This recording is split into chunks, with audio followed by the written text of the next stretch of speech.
The summer of 1823 sat heavy on the Wainwright Ranch like a wool blanket soaked in creek water. Heat shimmered off the Texas plains in waves that made the horizon dance, turning distant cattle into dark mirages that wobbled and disappeared. The land stretched endlessly. Brown grass, cracked earth, sky so blue it hurt to look at directly. Everything baked. Everything waited for mercy that wouldn't come until October. Inside the ranch kitchen, Martha Callahan worked in her own kind of heat. The cook stove radiated temperatures that turned the room into a forge. Sweat plastered her dark hair to her temples and traced rivers down her broad back, soaking through the flour sack dress she'd sewn with extra fabric to accommodate her large frame. Her hands, strong, capable, scarred from years of burns and cuts, moved with practiced efficiency, kneading dough, turning beef in the massive cast-iron skillet, stirring the pot of beans that had been simmering since before dawn. She'd been cooking since 4 that morning. It was now past 6 in the evening, 14 hours, every single day. Martha lifted the 20-pound Dutch oven from the cook stove without hesitation, her thick arms steady as she carried it to the preparation table. Lesser cooks needed 2 people for that maneuver. She did it alone. Had been doing it alone for 3 years, ever since Richard Wainwright hired her with promises of good wages for good work. The wages had been adequate at first. The work had always been backbreaking, but somewhere along the way, the promises had rotted like meat left in the sun. Through the doorway that connected the kitchen to the dining hall, she could hear the ranch hands gathering. Chairs scraped against wooden floors. Boots stomped. Voices rose in that particular pitch men used when they were hungry and knew food was coming. Anticipation mixed with entitlement. The sound of people who'd never once questioned whether they deserved to eat their fill. Martha pulled the cornbread from the oven. The golden crust was perfect, the interior steaming. She'd made 8 pans. She arranged platters of sliced beef, still pink in the center, juices running, bowls of beans with salt pork, creamed potatoes with butter she'd churned herself, greens cooked with bacon fat and vinegar, biscuits so light they practically floated off the plate. A feast. Like every night. She carried the first platters through the doorway. The dining hall erupted in appreciation. Whistles, cheers, the scrape of forks on plates as men who'd spent the day herding cattle and mending fences descended on the meal like locusts on a field. They didn't look at her. Not really. Their eyes fixed on the food, tracking each dish as she set it down, already calculating how much they could pile on their plates before someone else claimed it. "Martha, you outdid yourself again," called Tommy Fletcher, one of the younger hands. He was 22, all lean muscle and cocky confidence. "This beef's so tender, it's practically melting."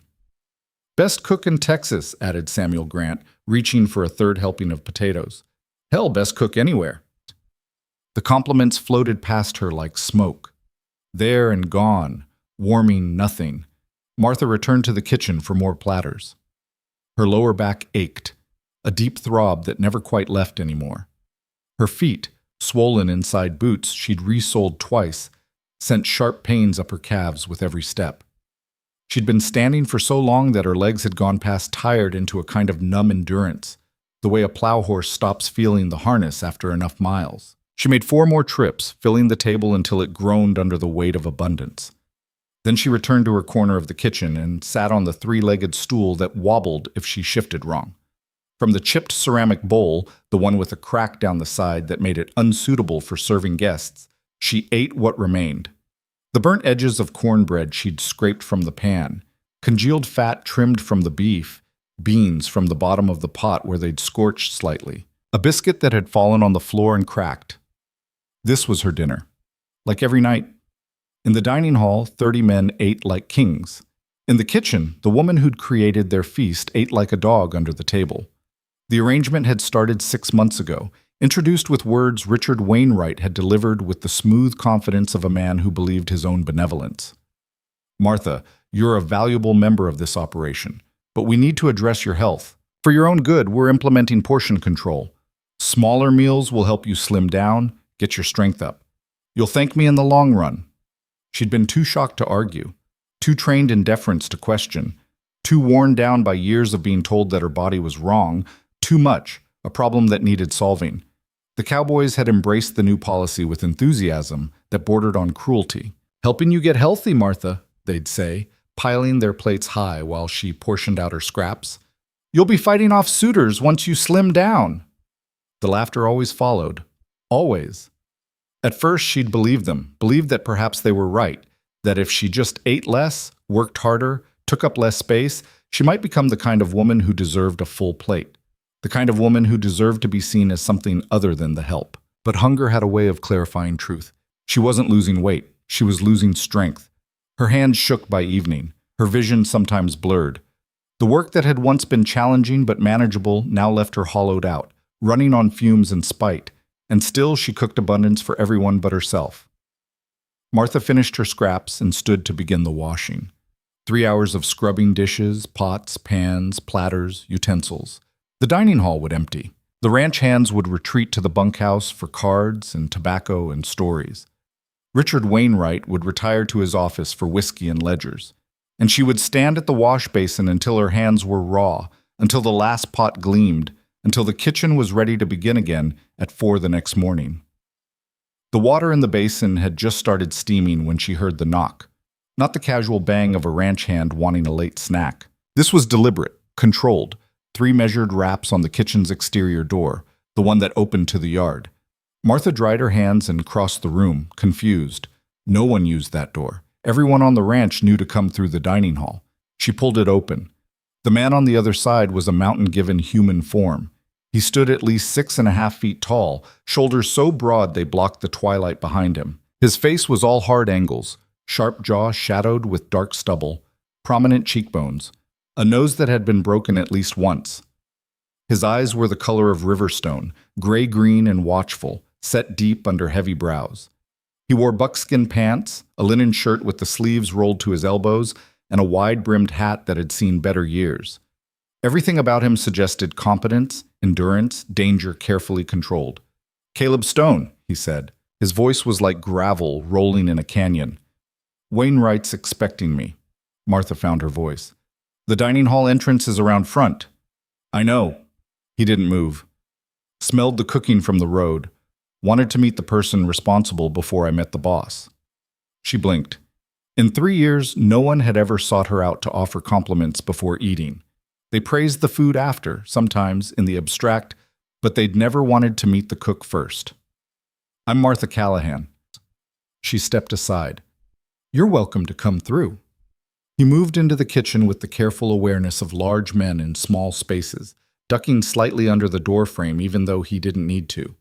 His gaze swept the room, the massive cook stove, the scarred preparation table, the herbs hanging from the ceiling, the orderly chaos of a kitchen that fed an army. Then his eyes landed on the chipped bowl in the corner, still containing a few burnt cornbread crumbs, and the 3-legged stool beside it. Something shifted in his expression. Not pity. She'd learned to recognize pity, had learned to hate it. This was different, sharper, like recognition. "That where you eat?" he asked. The question was so direct it startled her. Yes, after everyone else is served." "What did you have tonight?" Martha hesitated. The truth felt like an admission of something shameful, though she couldn't articulate what. "The scraps. What's left over." Caleb Stone was quiet for a long moment. Then, "Show me to Wainwright." She led him through to the dining hall, where Richard Wainwright sat at the head of the table, finishing his 3rd helping of beef. He was a thick man in his 50s, prosperous and pink-faced, with mutton chop sideburns and the confident bearing of someone who'd inherited land and believed it made him wise. "Caleb Stone." Wainwright stood, extending his hand. "Right on time. Heard you're the best trail guide from here to Colorado. Sit, sit. Martha's cooking is legendary. Have a plate." Caleb shook his hand but didn't sit. "Need to discuss terms first. Somewhere private." Of course, my office." "Here's fine. Won't take long." Caleb's tone allowed no argument. "You want me to lead your cattle drive to the rail station in Abilene? 600 head, rough terrain, Comanche territory. 2 months, maybe 3. "That's right. Name your price." $2,000. Half now, half on delivery. Wainwright's eyebrows rose. "That's steep." "That's what it costs to guarantee your herd arrives alive. I don't lose cattle. I don't lose men. You want cheap? Hire someone else and pray." Caleb crossed his arms. I also require final say on provisions, route, and crew. You got a problem with any of that? We're done talking." The room had gone quiet. Ranch hands who'd been chatting over their meals now watched the exchange with undisguised interest. Wainwright considered, clearly calculating profit margins against survival rates. Finally, he nodded. "Agreed. We leave in 3 days." "One more thing." Caleb's gaze swept the table, taking in the platters of food, the men still eating. "Your cook. She eaten yet?" The question landed like a stone in still water. Wainwright's expression flickered, surprise, then defensiveness. "Martha manages her own meals. We've implemented a health initiative to help her." "That wasn't what I asked." Caleb's voice didn't rise, but it cut clean through Wainwright's explanation. "Has she eaten a proper meal tonight? Yes or no?" "Well, she has access to food after." "Yes or no?" The silence stretched. Martha stood frozen in the kitchen doorway, her heart hammering against her ribs. No one had ever questioned the arrangement. No one had ever challenged Wainwright about anything regarding her treatment. "She eats what's appropriate for her situation," Wainwright said finally, his tone cooling. "I fail to see how that concerns you." "It concerns me because I just saw a woman who's been cooking since before dawn eating burnt scraps in the corner like a dog." Caleb turned to Martha. "That true?" Every eye in the room fixed on her, the weight of their attention pressed down like a physical thing, suffocating, dangerous. If she contradicted Wainwright, there would be consequences. If she agreed with Caleb, she'd be accused of ingratitude, of making trouble. But Caleb Stone had asked her a direct question, and something in his Riverstone eyes told her he already knew the answer. He was simply giving her the chance to say it out loud. "Yes," Martha said quietly. "That's true." The dining hall erupted.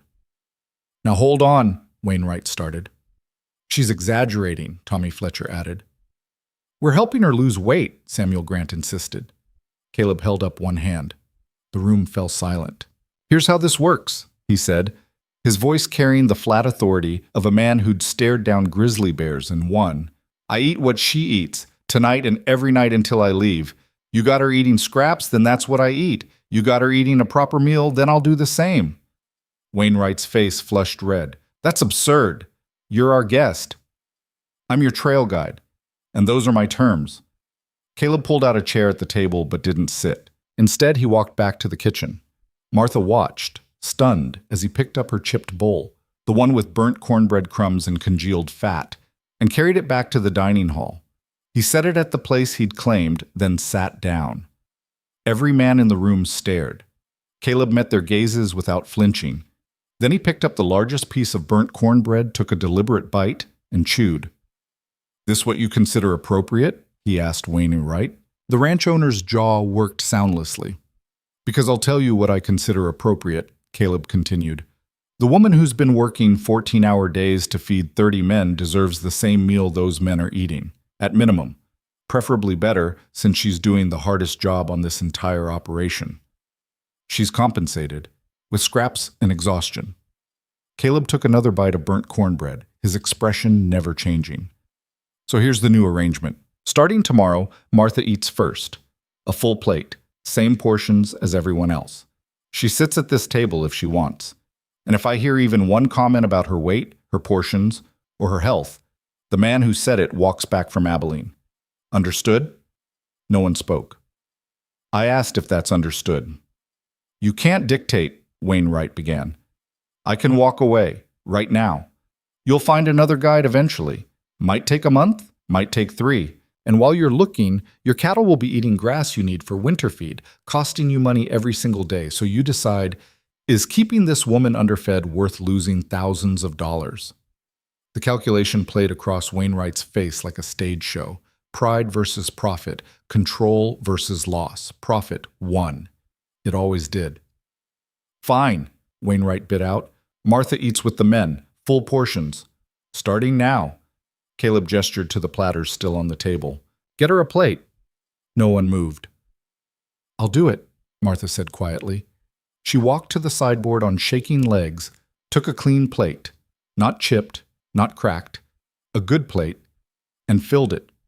Sliced beef, creamed potatoes, beans without scorch marks, fresh cornbread from the center of the pan where it was golden and soft. A biscuit that hadn't touched the floor, food she'd prepared but never tasted. She carried the plate back to the kitchen doorway, intending to eat there in her usual spot. "Here," Caleb said, standing and pulling out the chair next to his at the table. "I couldn't—" "You can." He waited. Martha looked at the chair, at the table where she'd served meals for 3 years but never sat, at the faces of men who'd praised her cooking while mocking her body, who'd eaten their fill while she survived on their leavings. She sat. The chair felt wrong under her, too exposed, too visible. Her hands trembled as she picked up her fork. The beef was tender, perfectly seasoned, rich with flavor she'd created but never enjoyed. The potatoes melted on her tongue. The cornbread was sweet, buttery, everything she'd intended it to be. It was the best meal she'd had in 6 months, and she could barely taste it through the tears she refused to let fall. Caleb resumed eating his burnt cornbread and congealed fat without comment, methodical as a man chopping wood. When his bowl was empty, he stood. "I'll sleep in the barn," he told Wainwright. "We'll finalize details tomorrow." He walked out through the kitchen door, leaving silence in his wake. The ranch hands slowly returned to their meals, but the easy camaraderie had evaporated. They ate quickly now, without pleasure, shooting glances at Martha that ranged from resentful to confused, to something that might have been shame. She finished her plate in the quiet, each bite a small act of defiance. When the dining hall finally emptied, she stood to begin the washing up. Her body ached worse than usual, tension probably from the confrontation. But underneath the pain was something else. Something she hadn't felt in so long she almost didn't recognize it. Hope. Dangerous, fragile hope. She plunged her hands into the steaming water and began to scrub, her mind replaying Caleb Stone's words. The woman who's been working 14-hour days to feed 30 men deserves the same meal those men are eating. No one had ever said she deserved anything before. The kitchen door opened. Martha turned, expecting one of the hands wanting a late snack. Caleb Stone stood in the doorway, hat in his hands. "Didn't mean to embarrass you," he said. "You didn't." The words came automatically, the reflex of someone trained to smooth over discomfort. "I did." He stepped inside, closing the door behind him. "But I meant every word. What they're doing to you is cruel, and I won't be part of it." Martha set down the pot she'd been scrubbing. "Why do you care?" The question escaped before she could stop it, but she needed to understand. Men didn't challenge other men on behalf of women they'd just met. Not without reason, not without wanting something in return.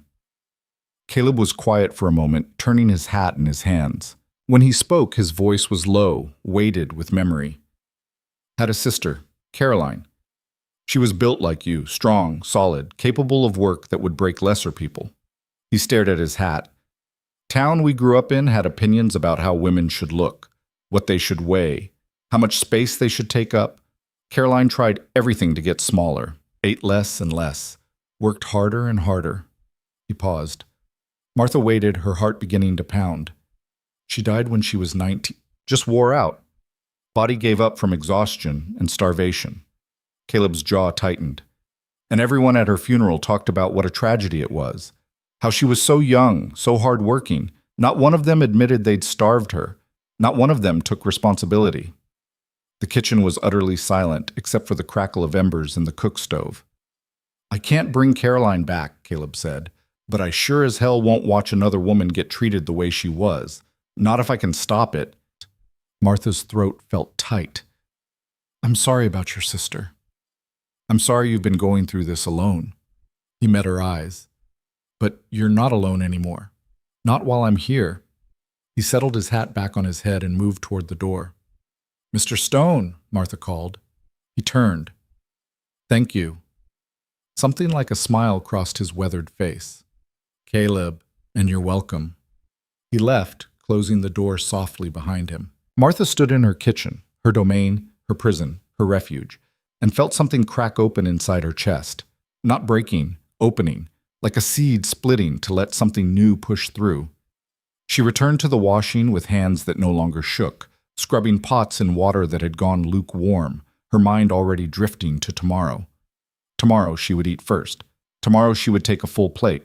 Tomorrow she would sit at the table. And maybe, just maybe, she would start to believe she deserved it. Outside, the Texas night had finally brought relief from the day's heat. Stars emerged in a sky so vast it made human concerns seem small and temporary. Somewhere in the darkness, cattle lowed. In the bunkhouse, men settled into their bedrolls, whispering about the mountain man who'd turned their dinner into a battlefield. In the barn, Caleb Stone lay in the loft, staring at the rafters, thinking about a sister he couldn't save and a woman he might be able to help if she'd let him. And in the kitchen, Martha Callahan finished her washing, banked the cook stove fires, and allowed herself to imagine, for the first time in 6 months, what it might feel like to be full. Not just in her stomach, in her soul. The next morning arrived with the kind of heat that made promises from the night before seem like fever dreams. Martha woke at 3:30, same as always, her body trained to rise before the stars faded. She dressed in the darkness of her small room off the kitchen, barely more than a closet with a cot and a wash basin, and braided her hair by touch alone. Her hands moved through the familiar motions while her mind circled back to Caleb Stone's words. "You're not alone anymore." The phrase had kept her awake long past midnight, turning over and over like a stone in a river, smoothing out into something she almost believed. Almost. She lit the lamps in the kitchen and began the morning routine. Fire in the cook stove, kindling first, then larger pieces of wood arranged just so. Water from the pump outside, cold enough to make her fingers ache. Coffee grounds measured into the massive pot that would brew strong enough to wake the dead. Flour, lard, salt for biscuits. Bacon sliced from the side hanging in the cold cellar. Eggs gathered from the henhouse while dew still clung to the grass. By the time the first rays of sunlight leaked through the eastern windows, she had biscuits in the oven and bacon sizzling in 3 cast-iron skillets. The kitchen door opened. Caleb Stone stepped inside, his hair damp like he'd dunked his head in the horse trough, his shirt clean but wrinkled. He nodded to her. "Morning." "You're up early," Martha said, surprised.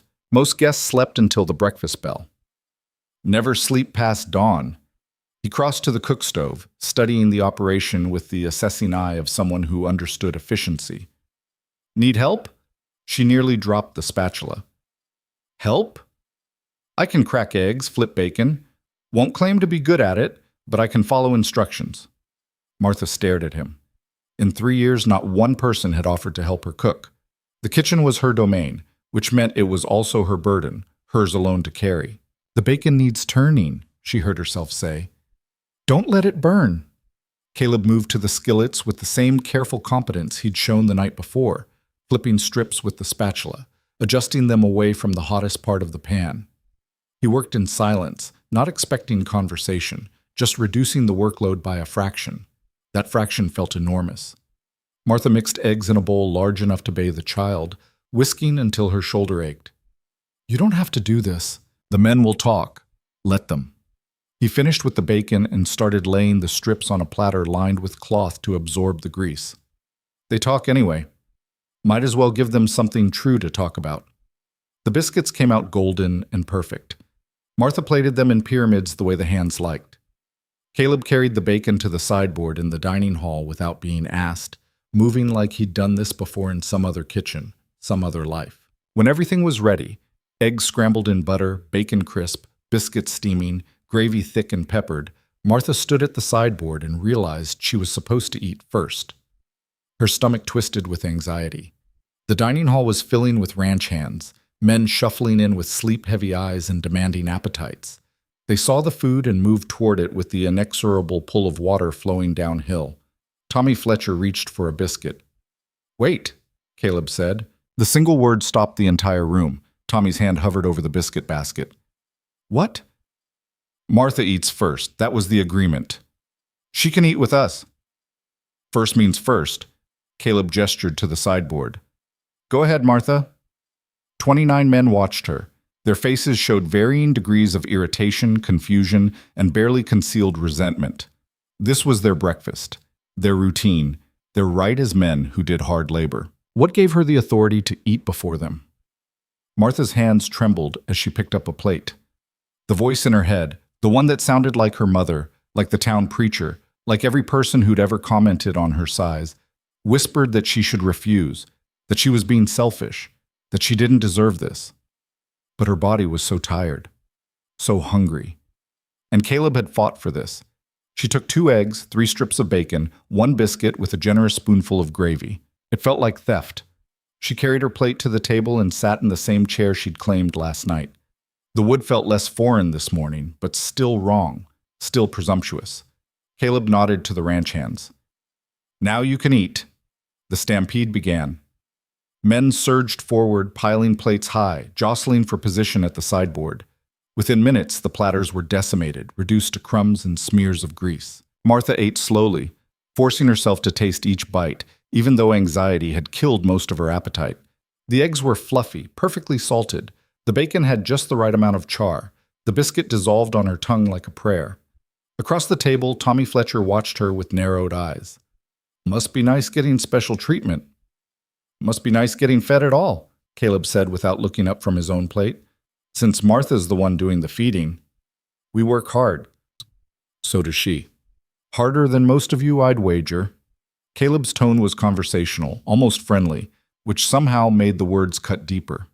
How many hours you put in yesterday, Tommy? 10? Maybe 12? Martha was in that kitchen at 4 in the morning. Didn't finish cleaning until past 9 at night. That's 17 hours. You want to compare hard work? We can do that all day.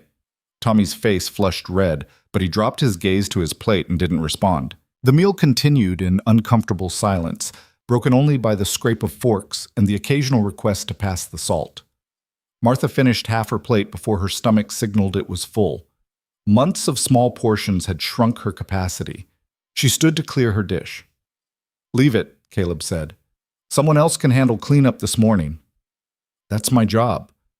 Your job is cooking. Cleaning is separate, and you've been doing both for too long. He raised his voice slightly. Samuel, Tommy, you two are on dish duty this morning. Samuel Grant's fork stopped halfway to his mouth. That's women's work. That's work that needs doing. Unless you want to eat off dirty plates tomorrow. Caleb stood, his height and breadth suddenly dominating the room. And if I hear the phrase women's work again, the man who says it will be mucking stalls for the next month, understood? No one argued. Martha slipped back to the kitchen, her heart hammering. She couldn't decide if she was grateful or terrified. Caleb was upending the entire social order of the ranch. And while part of her thrilled at the justice of it, another part feared the backlash that would come once he left. Because he would leave. In 3 days, he'd be gone on the trail drive. And she'd be here alone with men who now resented her for privileges they believed she hadn't earned. She was pulling ingredients for the noon meal when Caleb appeared in the kitchen doorway. You all right? He asked. I don't know. The honesty surprised her. You're making enemies on my behalf. I'm making people uncomfortable. That's different. He leaned against the doorframe, arms crossed. You scared of what happens when I leave? Yes. The admission hung between them, stark and true. Caleb was quiet for a moment. Wainwright signed a contract last night. Your wages doubled, effective immediately. You eat the same meals as the hands, full portions, no exceptions. Anyone who harasses you about your weight or your eating gets docked a week's pay. He pulled a folded paper from his shirt pocket and set it on the preparation table. It's all in writing, witnessed and legal. Martha stared at the document like it might bite her. How did you... Told him those were my conditions for taking the trail drive. He needs me more than he needs to control you. Caleb's expression was grim. It won't make you popular, but it'll make you protected. And protection matters more than popularity. She picked up the contract with shaking hands. The word swam. Her reading was adequate but slow. Learned late and practiced rarely, but she could make out the key phrases. Wage increase, equal portions, harassment penalties. Why are you doing this? The question escaped before she could stop it. You don't know me. You don't owe me anything. I already told you about my sister. His jaw tightened. I couldn't save Caroline, but I can do this. So I am. Martha folded the contract carefully and tucked it into her apron pocket. Thank you. Don't thank me yet. Real test comes when I'm gone and you have to enforce this yourself. He pushed off the doorframe. But I think you're stronger than you know. You'd have to be to survive what they've been doing to you. He left before she could respond. Martha stood in her kitchen, surrounded by the tools of her trade, the knives she'd sharpened 1,000 times, the pots she could lift without thinking, the recipes she carried in her head like songs. and felt something shift in her foundation. She'd spent 3 years believing she was lucky to have this job, grateful for the opportunity to work, convinced that any mistreatment was her fault for failing to be smaller, quieter, less. But Caleb Stone had walked into her kitchen and called it cruel. Not unfortunate, not regrettable, cruel. The word reframed everything. The next 2 days passed in a strange new rhythm. Martha cooked as always, but now she ate first, took full portions, sat at the table. The ranch hands adapted with varying degrees of grace. Some, like Samuel, seemed genuinely ashamed once the pattern was broken, and they were forced to see what they'd been complicit in. Others, like Tommy, nursed their resentment like a wound they wanted to stay infected. Caleb worked from dawn to dusk, preparing for the trail drive, inspecting cattle, checking equipment, meeting with the drovers who'd make the journey. But every meal he appeared in the dining hall and made sure Martha took her plate first. Every evening he spent an hour in the kitchen, helping with tasks he claimed to be bad at, but performed with increasing competence. He told her about the trail while he dried dishes, the route they'd take through rough country where water was scarce and Comanche raiding parties were a constant threat. The way cattle moved like a living river, flowing around obstacles, splitting and reforming. The loneliness of night watch under stars so thick they looked like spilled salt. Martha told him about cooking, how she could tell when bread was ready by the sound it made when tapped, how different woods gave different flavors to smoked meat, the way a perfectly balanced meal felt like music, each element supporting the others. They talked, and in the talking something built between them. Not romance, not yet. Something more fundamental. Recognition. The bone-deep understanding that comes when one person who's been fighting alone discovers an ally. On the third evening, Wainwright called a meeting in the dining hall after supper. Every hand on the ranch crowded around the table while the owner stood at the head, thumbs hooked in his vest pockets, projecting authority he hadn't quite earned. "We leave at first light," he announced. "Caleb's laid out the route. 600 head to Abilene. Should take 2 months if weather holds. We're taking 20 men, leaving 9 here to mind the ranch." He nodded to the foreman, a grizzled man named Dutch Harris. "Dutch is in charge while I'm gone. What he says goes." Martha's stomach dropped. She knew Dutch. Everyone did. He was old school, hard as rawhide, with opinions about women's proper place that made Wainwright look progressive. Caleb must have seen her reaction because his expression darkened. "Martha's contract stays in effect while you're gone," he said. "That clear, Dutch?"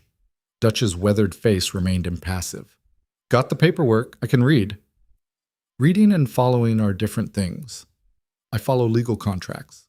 The Dutch's tone suggested he had opinions about contracts forced on employers, but he'd abide by them out of professional obligation rather than conviction. It wasn't reassuring. That night, Martha worked later than usual, preparing enough bread and preserves to last the remaining hands for several days. The kitchen was her sanctuary, and she needed the comfort of familiar work to quiet the anxiety building in her chest. She was elbow-deep in bread dough when Caleb appeared for the last time. "Couldn't sleep," he said. "Figured you'd still be working." "Always am."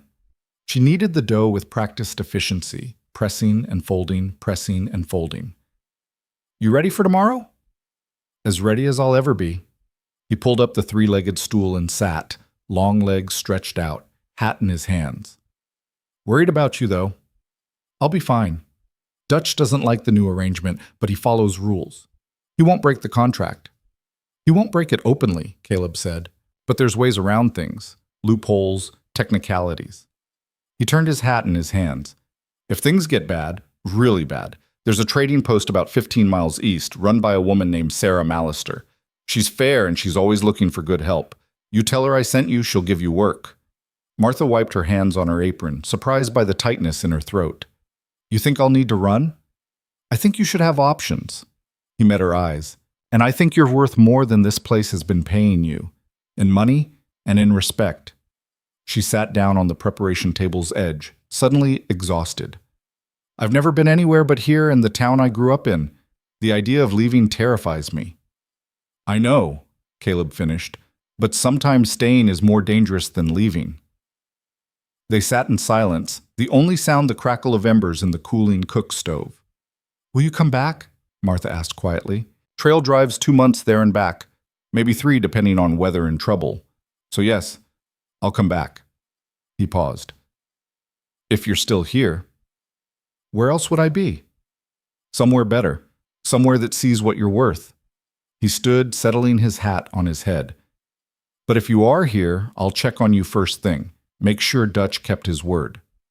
Martha nodded, not trusting herself to speak. Caleb moved toward the door, then stopped. Martha, that contract I made Wainwright sign, it's got teeth. Any violation and the penalties are severe enough to hurt. You document everything, what you're paid, what you're fed, any comments made. Keep a record. If Dutch steps out of line, you'll have evidence. Why does this matter so much to you? The question emerged raw, desperate. I'm nobody. Just a cook who takes up too much space. Caleb turned back, his Riverstone eyes fierce. You're a woman who's been surviving impossible circumstances with nothing but strength and skill. That's not nobody. That's extraordinary. His voice softened. And you don't take up too much space. You take up exactly the space you need. Anyone who tells you different is wrong. He left then, the door closing with a soft click that felt like punctuation. Martha stood in her kitchen until the bread had risen, until the lamps burned low, until the stars outside wheeled toward morning. Then she punched down the dough, shaped it into loaves, and set them for the final rise. Tomorrow, Caleb would leave. Tomorrow she'd be alone again with men who resented the small dignities she'd claimed. Tomorrow the real test would begin. But tonight, for a few more hours, she let herself believe that maybe she was worth fighting for. The trail drive departed in a chaos of dust and bellowing cattle. 20 men on horseback guiding 600 head toward distant rail lines and distant profits. Martha watched from the kitchen window as the herd flowed past like a brown river, Caleb riding point, his silhouette unmistakable even at a distance. He didn't look back. She told herself that was fine. He had a job to do. Cattle to move, responsibility to shoulder. Looking back served no purpose. Still, she watched until the dust settled and the ranch fell quiet. The 9 men who remained were a mix of the old and the young, ranch hands too inexperienced for the dangerous trail, or too experienced to be spared from essential maintenance. Dutch Harris ran them with military efficiency, assigning tasks, inspecting work, tolerating no laziness. For the first week, the contract held. Martha ate her meals first, took full portions, and no one commented. Dutch watched with flat, unreadable eyes, but said nothing. She began to hope that maybe it would be all right, that maybe Caleb's intervention had created lasting change. Then the small violations began. It started with the flour. Martha came into the kitchen one morning to find that someone had been in the flour bin, had taken several handfuls for some purpose she couldn't identify. Not enough to prevent her from baking, but enough to notice. Enough to send a message. Your supplies are not sacrosanct. The next day she discovered her good mixing bowl, the large ceramic one she used for bread dough, cracked down the side. Unusable. When she asked who'd broken it, she received only shrugs and blank stares. Things break, Dutch said when she brought it to his attention. Buy a new one from your wages. It was fine yesterday. Things break, he repeated, his tone making it clear the conversation was over. The violations escalated with careful precision. Tools went missing, then reappeared in wrong places. The firewood she'd stacked neatly got scattered, costing her extra time to gather and arrange. Someone loosened the bolts on the 3-legged stool until it collapsed under her weight, sending her sprawling onto the hard floor while laughter echoed from the dining hall. Nothing broke the contract explicitly. Nothing Dutch could be held accountable for. But the message was clear. We are making you pay. Martha documented it all, writing in the small journals she kept hidden under her mattress. Broken bowl. Missing knife. Scattered wood. Deliberate sabotage disguised as accident. The evidence piled up like kindling, waiting for a match. The second week brought a new challenge. Martha arrived at the kitchen at her usual hour to discover the cook stove's flue blocked with rags, filling the room with smoke that sent her stumbling outside, coughing and gasping. By the time she cleared it and got the fire started, she was an hour behind schedule. Breakfast was late. Dutch fined her a day's wages for failing to meet her obligations. The stove was sabotaged, she protested, her voice hoarse from smoke. Prove it. She couldn't. The rags had been ordinary, untraceable. And even if she could prove it, who would care? Dutch certainly didn't. That night, exhausted and aching, Martha sat in her tiny room and stared at the contract Caleb had fought for. The words were still there: wage protections, equal portions, harassment penalties. But words on paper meant nothing if the man enforcing them chose to look away. She thought about Sarah Mallister's trading post 15 miles east, about leaving, starting over, finding somewhere that might value her skills more than it resented her body. But leaving felt like surrender. And Martha had survived too much to surrender now. She returned to the kitchen and baked bread with savage focus, kneading the dough until her shoulders screamed, shaping loaves with hands that trembled from exhaustion and rage. When the bread emerged from the oven, golden, perfect, beautiful, she felt a small, fierce satisfaction. They could sabotage her tools. They could steal her time. They could fine her wages and laugh when she fell. But they couldn't take her skill. And skill, she was beginning to understand, was its own kind of power. The third week brought the worst violation yet. Martha woke in the darkness to the smell of smoke. Not the clean smoke of burning wood, but the acrid stench of something chemical, something wrong.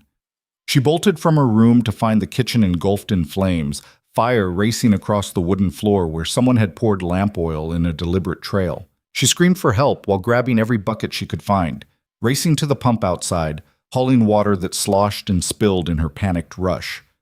By the time the men arrived, moving with infuriating slowness, as if this were merely an inconvenience rather than a catastrophe, the fire had consumed half the kitchen.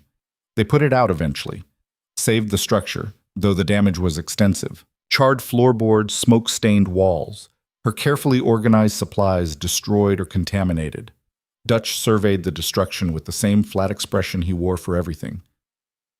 "Looks like a lamp got knocked over." "Someone poured oil," Martha said, her voice shaking. "This was deliberate." "You got proof?" "The pattern of the burn. Look at it. Accidents happen, especially when people are careless." His eyes held hers. "You've been working long hours, Martha. Maybe your attention slipped." "I didn't do this." "Didn't say you did. Said accidents happen." He turned to leave, then paused. "Kitchen's unusable. You'll cook outside on the open fire until it's repaired. Still expect 3 meals a day. Same quality." He walked away, leaving her standing in the ruins of her sanctuary. Martha sank to her knees on the wet, charred floor and finally allowed herself to cry. Not delicate tears, but ugly, wrenching sobs that came from somewhere deep and primal. The place where she'd been storing months of humiliation and fear and loneliness.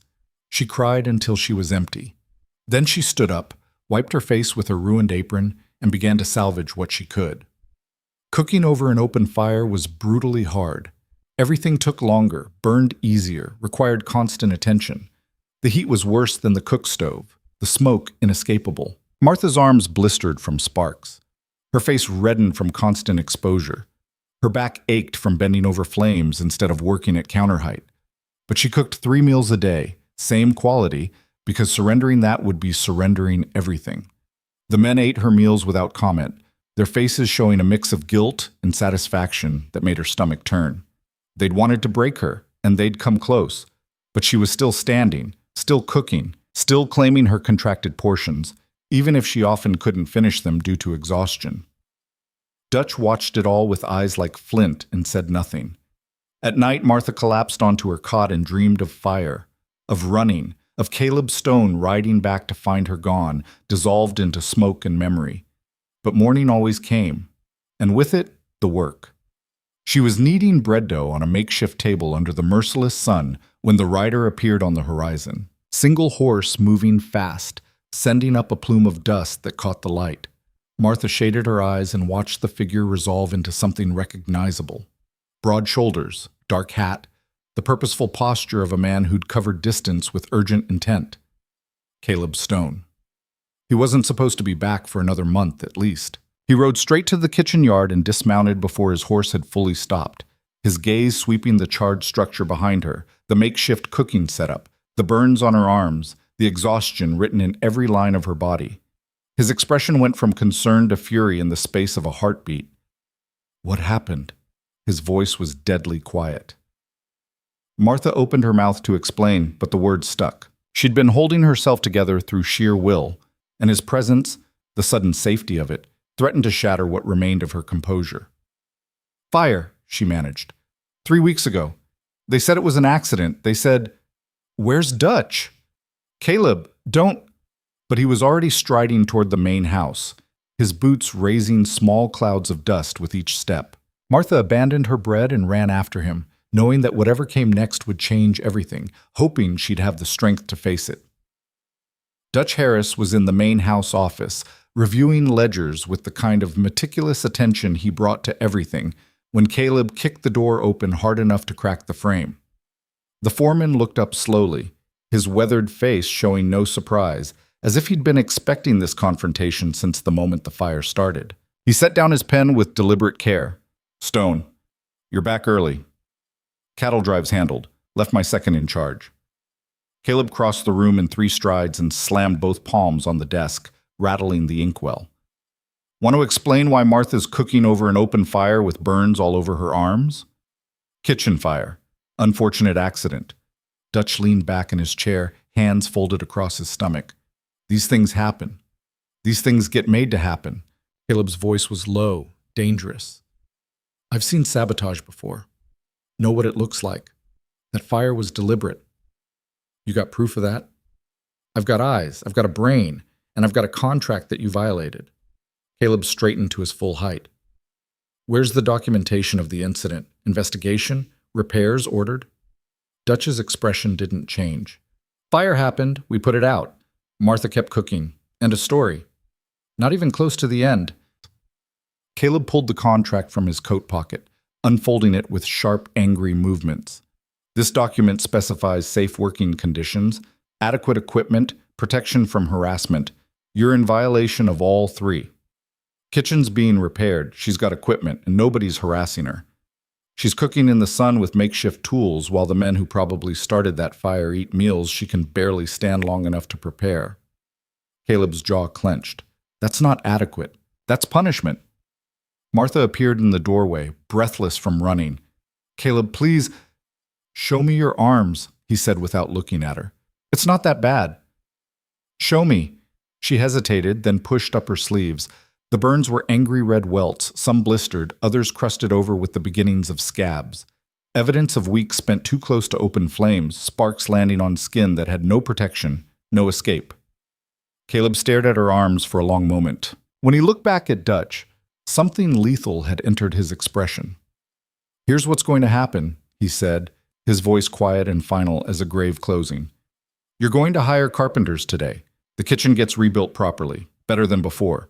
Stone hearth, proper ventilation, new equipment to replace what was destroyed. You're going to pay for it out of ranch funds. And you're going to pay Martha full wages for every day she's been working in unacceptable conditions. The hell I am. And you're going to find out who started that fire." Caleb leaned forward. "Because if I find out first, I won't be bringing them to you. I'll be bringing them to the sheriff with evidence of arson and attempted murder." Dutch's composure finally cracked. "Attempted murder's a strong accusation. Fire in a building where someone sleeps? That's exactly what it is." Caleb straightened. "You've got 1 week to make this right. Kitchen rebuilt, wages paid, culprit identified. Or I take this contract, Martha's testimony, and every scrap of evidence she's collected to a judge in town. Wainwright won't. Wainwright's 2 weeks away on a trail drive. By the time he gets back, this will be settled one way or another." Caleb picked up the ledger Dutch had been reviewing and flipped through it. "I see you've been documenting expenses. Good. Add kitchen reconstruction and back wages to the list." He dropped the ledger back on the desk and turned to Martha. "Get your things. You're not staying here while that kitchen's a death trap." "Where am I supposed to go?" The question came out smaller than she intended. "Sarah Mallister's trading post, like I told you before." He moved past Dutch without another glance. "I'll take you there myself." Martha stood frozen, her mind reeling. Leave the ranch, just pack up and go. The idea was simultaneously terrifying and intoxicating, like standing at the edge of a cliff and considering flight. "I can't just abandon." "You're not abandoning anything. You're refusing to die for people who don't value you." Caleb stopped in the doorway. "You coming, or do I have to carry you?" The question was absurd enough to break through her paralysis. You wouldn't dare. Try me. She looked at Dutch, who sat behind his desk with the expression of a man who'd lost a battle but believed the war was still winnable. Then she looked at Caleb, who stood like a mountain, immovable and certain. The choice wasn't really a choice at all. Give me 10 minutes, she said. Her room held almost nothing worth taking. 3 dresses, all made from the same durable fabric. A shawl her mother had knitted before she died. The journal where she documented every violation, every sabotage, every small cruelty. A wooden spoon worn smooth from years of stirring, the only kitchen tool she truly considered hers. She packed it all in a canvas bag that had once held flour, her hands moving automatically while her thoughts spun in circles. She was leaving. Actually, leaving. After 3 years of endurance, of survival, of slowly shrinking herself to fit a space that would never accommodate her, she was walking away. The fear was enormous, but underneath it, growing stronger with each item she packed, was something else. Relief. Caleb was waiting in the yard with 2 horses, hers already saddled. He'd somehow retrieved her few possessions from the bunkhouse storage without her noticing. The good saddle she'd bought with her first month's wages, the bedroll she'd never had occasion to use. How did you? Told the hands I was taking inventory. They didn't question it. He secured her bag to the saddle. You ready? Martha looked back at the ranch house, the charred kitchen, the dining hall where she'd served thousands of meals to men who'd never seen her as anything more than a useful tool. 3 years of her life reduced to ash and memory. Yes, she said, I'm ready. They rode east through country that Martha had seen from a distance, but never traveled. The land rolled in gentle swells, brown grass giving way to scattered oak and mesquite. Heat shimmered off the earth, but the movement of the horses created a breeze that made it bearable. Caleb set a steady pace, not pushing hard, but not dawdling. He rode like he did everything, with complete confidence and no wasted motion. For the first hour, they traveled in silence. Martha's mind was too full for conversation, processing the enormity of what she'd just done. She'd walked away from guaranteed employment, housing, meals. She had perhaps $30 in savings, no prospects, and no plan beyond reaching a trading post run by a woman she'd never met. The uncertainty should have been crushing. Instead, she felt lighter with every mile. You're smiling, Caleb observed. Martha touched her face, surprised to find it true. I didn't realize. First time I've seen it. Suits you. He adjusted his hat against the sun. Want to tell me what happened while I was gone? All of it, not just the fire. So she did. The small sabotages, the stolen time, the constant low-grade harassment disguised as accident, the way Dutch had turned blindness into an art form, seeing only what confirmed his belief that she was the problem, the exhaustion of fighting battles she couldn't win while cooking meals for people who wanted her to fail. Caleb listened without interrupting, his jaw getting progressively tighter. I documented everything, Martha finished, patting her bag where the journal rested. Like you said, dates, incidents, witnesses, when there were any. Not that it mattered. It matters. Might not feel like it now, but when this goes to court, that documentation will be the difference between your word against theirs and a pattern of systematic abuse. He was quiet for a moment.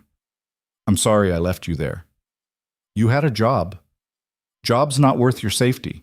I should have stayed or brought you with me or done something other than leave you to those bastards. His voice carried a weight of self-recrimination that surprised her. That won't happen again. Caleb, you can't protect me forever. You have your own life. We'll figure it out. He said it with such certainty that Martha almost believed him. But first priority is getting you somewhere safe. Sarah's trading post is good people. She'll set you up with work, fair wages, decent conditions, and if she can't, we'll find somewhere else. We? He looked at her, his Riverstone eyes steady. You think I rode back early just to admire the scenery? Martha's throat tightened. The cattle drive's in capable hands. My second's been running drives longer than I have. He'll get them to Abilene and back without me. Caleb faced forward again. When I left, I told myself I'd give it 6 weeks, then circle back to check on you. Made it 4 before I couldn't stand not knowing if you were all right. Turns out my instincts were correct. You abandoned a job for me. I delegated a job to focus on something more important. He shifted in his saddle. There's a difference. They rode on through the afternoon heat, stopping once at a creek to water the horses and refill their canteens. Martha splashed her face, the cold water shocking and wonderful, washing away dust and sweat and the last residue of kitchen smoke that seemed permanently embedded in her skin. When she straightened, Caleb was studying the burns on her arms with an expression that made her instinctively want to hide them. "Those need proper treatment," he said. "Sarah keeps medical supplies. She'll know what to do." "They're healing. They're infected." He touched the worst of the blisters with surprising gentleness. "See the redness spreading? The heat? You keep ignoring this, you'll lose the arm." Martha looked at the burns with new attention and realized he was right. She'd been so focused on survival that she'd stopped noticing her body's distress signals, the same way she'd stopped noticing hunger until it became debilitating. "I didn't realize it was that bad." "I know. That's what happens when you're just trying to get through each day." Caleb released her arm. "But you don't have to just survive anymore. You can actually heal." The concept felt foreign. Healing required time, safety, the luxury of attention to one's own needs, things she hadn't experienced in so long, she'd forgotten they existed. They mounted up and continued east. The sun began its descent, painting the sky in shades of amber and rust. Martha's body ached from riding. She was accustomed to standing in one place for hours, not the constant motion of horseback, but she didn't complain. This ache was different from the kitchen exhaustion. This was the pain of progress, of distance covered, of moving towards something instead of just enduring in place. As twilight gathered, a structure appeared on the horizon. Not a ranch, but something smaller, more compact. A trading post built of adobe and timber, with a wide porch and a hand-painted sign that read, "Malisters" in letters that had faded but still held. "We're here," Caleb said. The trading post sat at a crossroads, positioned to catch travelers moving between settlements. A corral held horses and mules. A garden grew in defiance of the harsh climate, rows of vegetables tended with obvious care. Smoke rose from the chimney, carrying the scent of cooking meat. Before they'd fully dismounted, the door opened and a woman emerged. Sarah Mallister was perhaps 40, with iron-gray hair pulled back in a severe bun, and a face that looked like it had been carved from the same stone as the land, all sharp angles and no-nonsense planes. She wore men's trousers and a work shirt and carried herself with the confidence of someone who'd survived things that would break lesser people. "Caleb Stone?" she said, her voice gravelly from years of calling across distances. "Heard you were on a cattle drive." "Was. Came back early." He helped Martha dismount, steadying her when her legs wobbled from hours in the saddle. "Sarah, this is Martha Callahan, best cook in Texas and one of the strongest people I've met. She needs work, medical attention, and a place that won't treat her like dirt." Sarah's sharp eyes took in Martha's burns, her exhaustion, the canvas bag that held everything she owned. "Wainwright Ranch, I'm guessing." "How did you know?" Martha asked. "Only place that'd drive someone to show up here looking half dead but still standing." Sarah gestured toward the door. "Come on. Let's get those arms treated before they rot off." The interior of the trading post was organized chaos. Shelves held everything from coffee and flour to ammunition and rope. A counter ran along one wall, scarred from years of transactions. Stairs led to a second floor where Martha assumed the living quarters were. Sarah directed her to a chair and brought out a medical kit that looked like it had seen considerable use. She cleaned the burns with something that stung viciously, then applied a salve that smelled of herbs and felt blessedly cool. "You're lucky," Sarah said, wrapping clean bandages around Martha's forearms. "Another week, and I'd be sending you to a doctor in town. As it is, these should heal clean if you keep them dry and change the dressing daily." "Thank you." Martha's voice came out hoarse. The simple kindness of competent medical care, offered without judgment or commentary on how she'd been foolish to let things get this bad, threatened to undo her completely. Sarah seemed to sense this because she moved briskly to the next topic. "Caleb says you can cook." "Yes, ma'am. 3 years running a ranch kitchen. Can handle everything from simple trail food to fancy meals. Know how to work with limited supplies, stretch ingredients, make tough cuts tender." "Can you bake bread?" 8 different kinds. Can teach more if you've got recipes." Sarah and Caleb exchanged a look that Martha couldn't quite interpret. "Here's my situation," Sarah said. settling into the chair across from Martha. I run this trading post alone since my husband died 2 years back. I'm good with inventory, fair with numbers, excellent at negotiation, but I can't cook worth a damn. Travelers come through expecting hot meals, and what I serve them is barely edible. She leaned forward. I need someone who can handle the kitchen while I handle everything else. Room, board, and $30 a month to start. More if business picks up. You interested? $30 a month was what Wainwright had paid her before Caleb forced the increase, for work that would likely be half as demanding, in a place where the owner openly admitted needing help, rather than framing it as charitable tolerance of Martha's existence. Yes, Martha said. Very interested. Good. You start tomorrow. Tonight you eat, rest, and let those arms heal. Sarah stood. I've got rabbit stew on the stove. It's probably terrible, but it's hot, and there's plenty. She left to tend to the stew, leaving Martha and Caleb alone in the front room. 30 isn't enough, Caleb said quietly. I'll talk to her about increasing it. Caleb, it's generous. It's what you're worth. Minimum. And Sarah can afford more. This place does good business. He pulled off his hat and ran a hand through his hair. But it's a start. Safe place, fair employer, room to breathe. Martha looked around the trading post, taking in the solid construction, the evidence of care and how things were organized, the absence of hostility in the very air. It wasn't grand, it wasn't even particularly comfortable, but it was honest. Thank you, she said, for everything, for coming back, for standing up to Dutch, for bringing me here. Don't thank me yet. Real work starts now, building something new instead of just surviving something terrible. Caleb met her eyes. You up for that? The question felt larger than he was asking. It felt like he was offering her a different kind of life, one where she didn't have to make herself small or accept scraps or believe she deserved less than anyone else. Yes, Martha said. I'm up for it. Sarah returned with bowls of stew that was, as advertised, pretty terrible, underseasoned, with vegetables cooked to mush and meat tough as leather. But it was hot and plentiful, and Martha ate every bite because for the first time in months, food tasted like hope instead of obligation.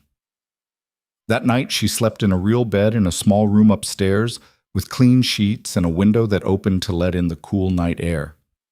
Her body ached, her arms throbbed under their bandages, her mind spun with everything that had changed in a single day. But when sleep finally came, she didn't dream of fire. She dreamed of bread rising, of kitchens that were hers to command, of feeding people who valued what she created instead of resenting that she existed. Morning arrived with birdsong and the smell of Sarah's terrible coffee. Martha woke disoriented, expecting the pre-dawn darkness of the ranch kitchen, and instead found sunlight streaming through her window and the clock showing 6:30. She'd slept past 4 in the morning for the first time in 3 years. The panic lasted only seconds before memory caught up. She wasn't at the ranch anymore. The kitchen here didn't expect her to begin work before the stars faded. She had actual hours to sleep, to rest, to exist as something other than a machine for producing meals. She dressed carefully, mindful of her bandaged arms, and made her way downstairs. The trading post kitchen was smaller than the ranch's, but better equipped. A good stove, proper ventilation, counters at a comfortable height.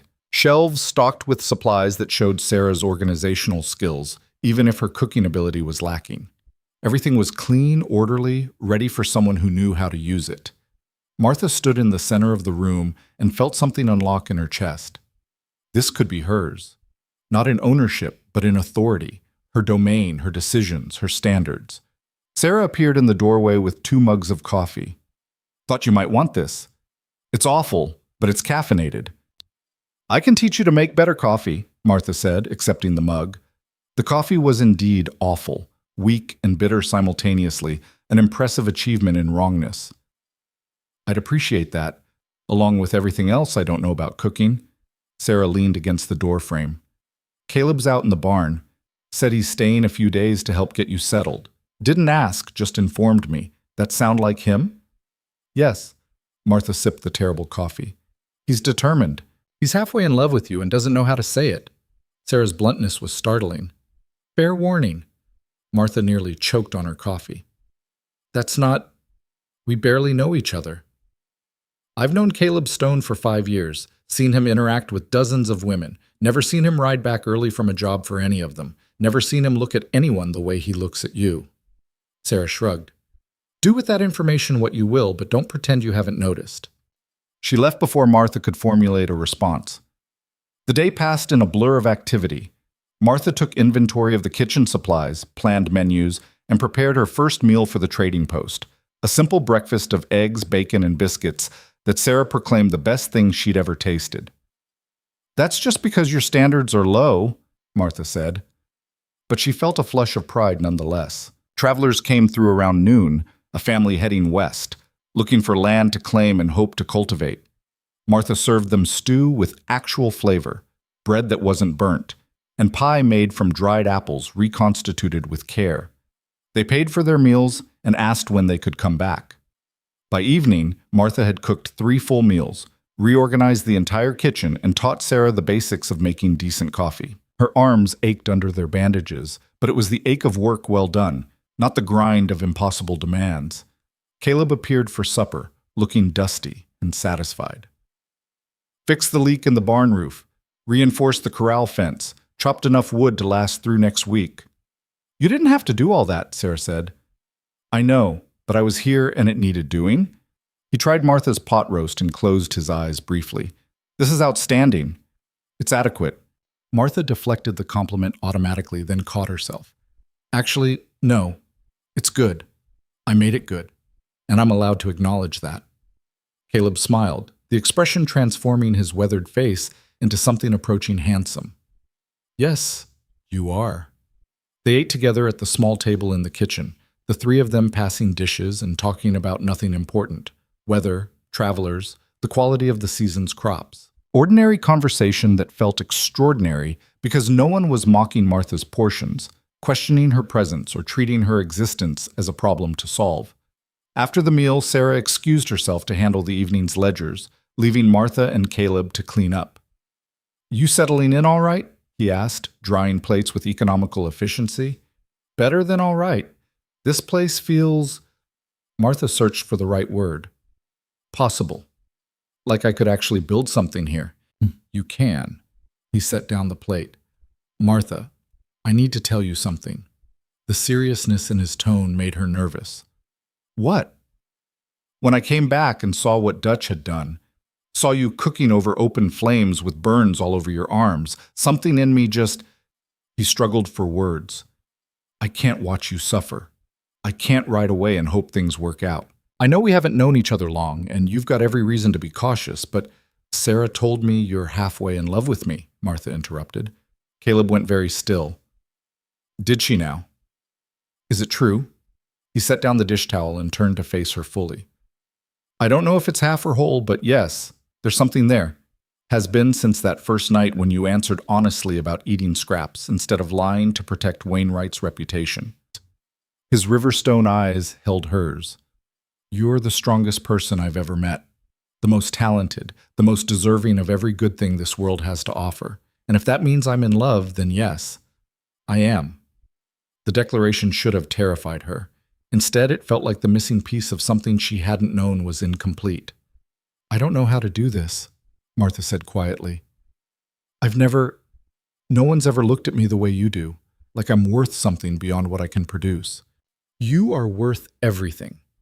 Independent of your skills, your cooking, your strength, you're valuable just because you exist."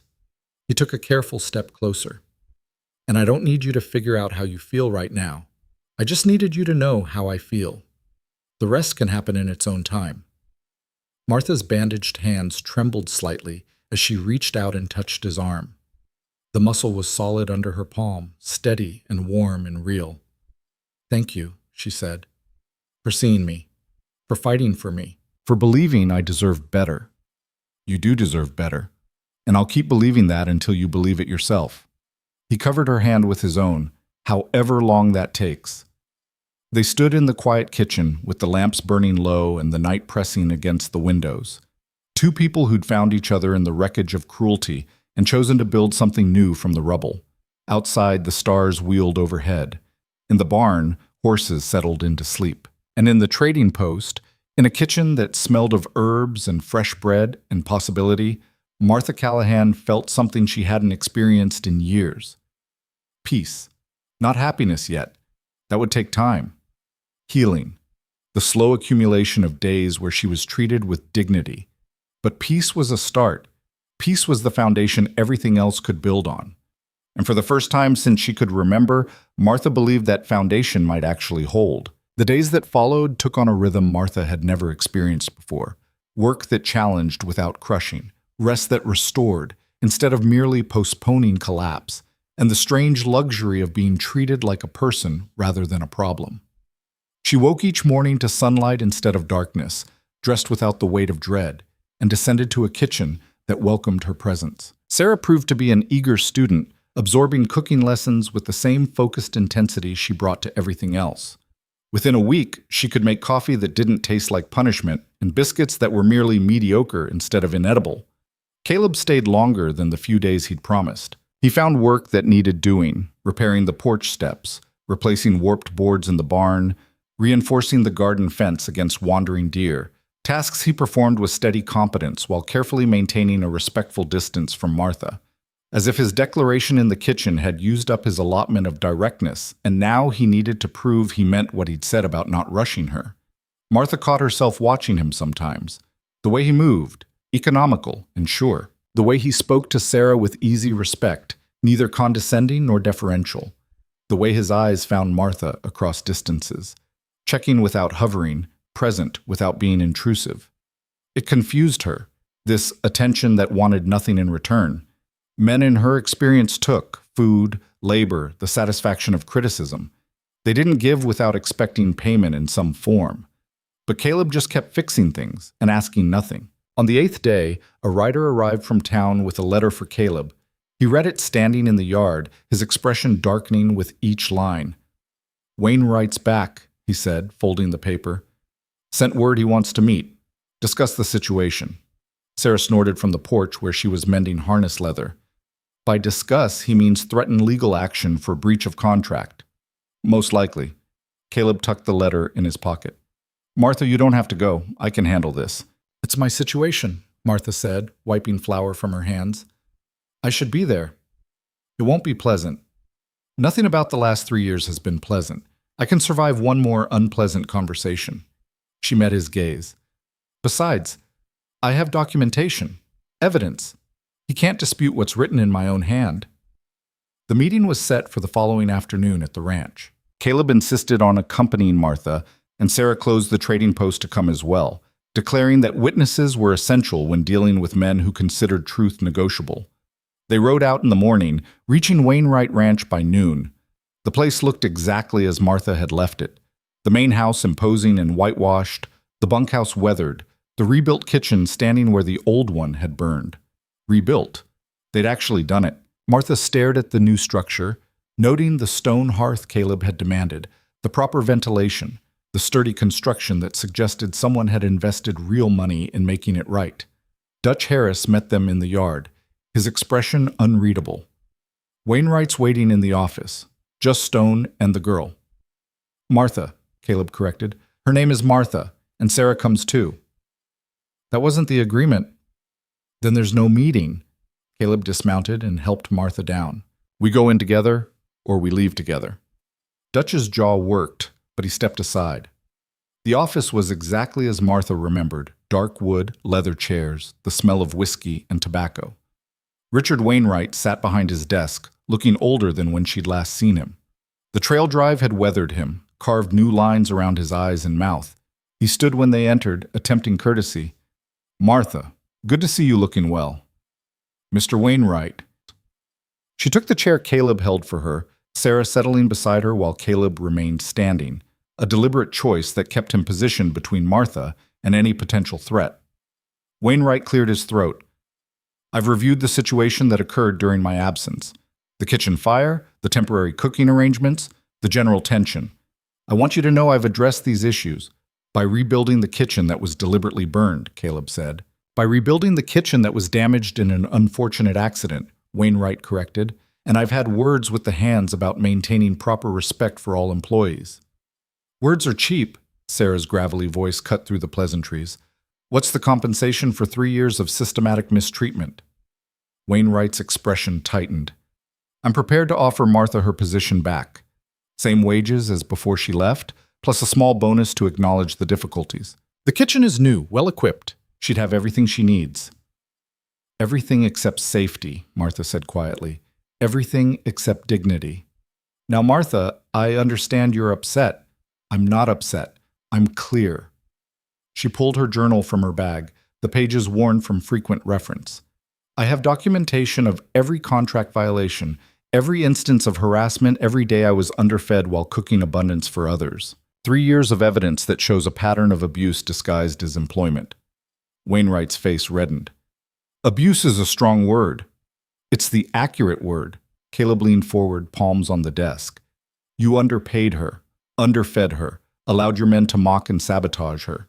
And when someone finally stood up for her, you delegated enforcement to a man who let the abuse escalate to arson. So yes, abuse is exactly the right word. I won't be spoken to like this in my own office. Then we'll take this to a judge. Caleb straightened. Martha has evidence. I have testimony. Sarah here runs a respected business and can speak to Martha's condition when she arrived. We have witnesses to the fire, to the unsafe working conditions, to every violation of the contract you signed. The room fell silent. Through the window, Martha could hear cattle lowing in the distance, the sound that had been the backdrop to 3 years of her life. Wainwright sat down heavily. What do you want? Martha found her voice, surprised by its steadiness. I want acknowledgement that what happened here was wrong. Not unfortunate, not regrettable. Wrong. I want the wages I'm owed for every day I worked in unsafe conditions. And I want a written reference stating that I fulfilled my duties with exceptional skill and that my departure was due to circumstances beyond my control. That's extortion. That's justice, Sarah interjected. And honestly, it's generous. You're getting off easy considering what a judge would award for arson, assault, and breach of contract. Wainwright looked between the three of them, calculation playing across his features. Finally, he pulled out his ledger. How much are we talking? Caleb produced a sheet of paper covered in neat figures. 6 weeks of back wages for unsafe conditions. $20 bonus for each major incident. The fire, the sabotaged equipment, the deliberate food spoilage. Plus $100 for pain and suffering. That's highway robbery. That's less than you'd pay in legal fees, and you know it. Caleb set the paper on the desk. You write the check and the reference letter today. This ends here. You refuse. We file papers tomorrow. Martha watched Wainwright struggle with his pride, his sense of masculine authority that rebelled against being dictated to by an employee he'd never valued. She could see the moment he decided that money mattered more than ego. Fine. He pulled out his checkbook. But I want it on record that I'm doing this to avoid legal hassle, not because I agree with your characterization of events. Your motivations don't interest me, Martha said. Your check and your reference letter do. Wainwright wrote in angry silence, his pen scratching across paper with enough force to nearly tear it. When he finished, he shoved both documents across the desk. The check was for $247, more money than Martha had ever held at once. The reference letter was terse but serviceable, stating that she had performed her duties with skill and that her departure was amicable. It was a lie. But it was a useful lie. We're done here, Caleb said, collecting the documents. And just so we're clear, if I hear that you've been spreading stories about Martha, claiming she was difficult or ungrateful or anything other than the exceptional employee she was, I will make it my personal mission to ensure every ranch from here to Colorado knows exactly how you treat your people. Is that a threat? It's a promise. Caleb held the door open for Martha and Sarah. Pleasure doing business with you. They walked out into the afternoon sun, leaving Wainwright fuming in his office. Martha made it to the horses before her legs started shaking. The adrenaline that had carried her through the confrontation was draining away, leaving her hollow and trembling. Caleb steadied her with a hand on her elbow. You all right? I don't know. She stared at the check in her hand. Is this real? Did that actually just happen? It happened. You stood up to him, stated your case, and won. Sarah mounted her horse with practiced ease. That's what dignity looks like. Remember this feeling. They rode away from Wainwright Ranch with the sun at their backs and justice, incomplete, imperfect, but real, folded in Martha's pocket. That evening at the trading post, Sarah produced a bottle of whiskey she'd been saving for a special occasion. They sat on the porch in the cooling dusk, passing the bottle and watching stars emerge in a sky so vast it made human victories seem small and precious simultaneously. "What will you do with the money?" Sarah asked. Martha had been thinking about that all afternoon. "Save most of it, but maybe buy some things I've been needing. Good boots, a proper coat, ingredients to expand the menu here."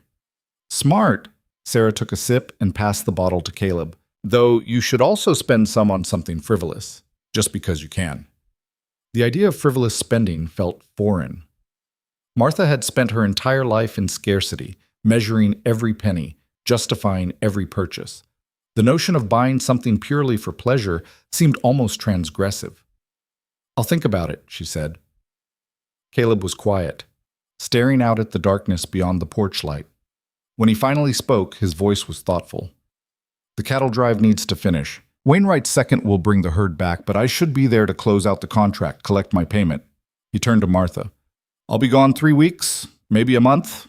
Will you be all right here?" The question carried layers. Was she all right physically, emotionally? Would she be safe? Would she still be here when he returned? "I'll be fine," Martha said, and meant it. "Sarah's good company, and I'm finally doing work I can be proud of. That's more than enough."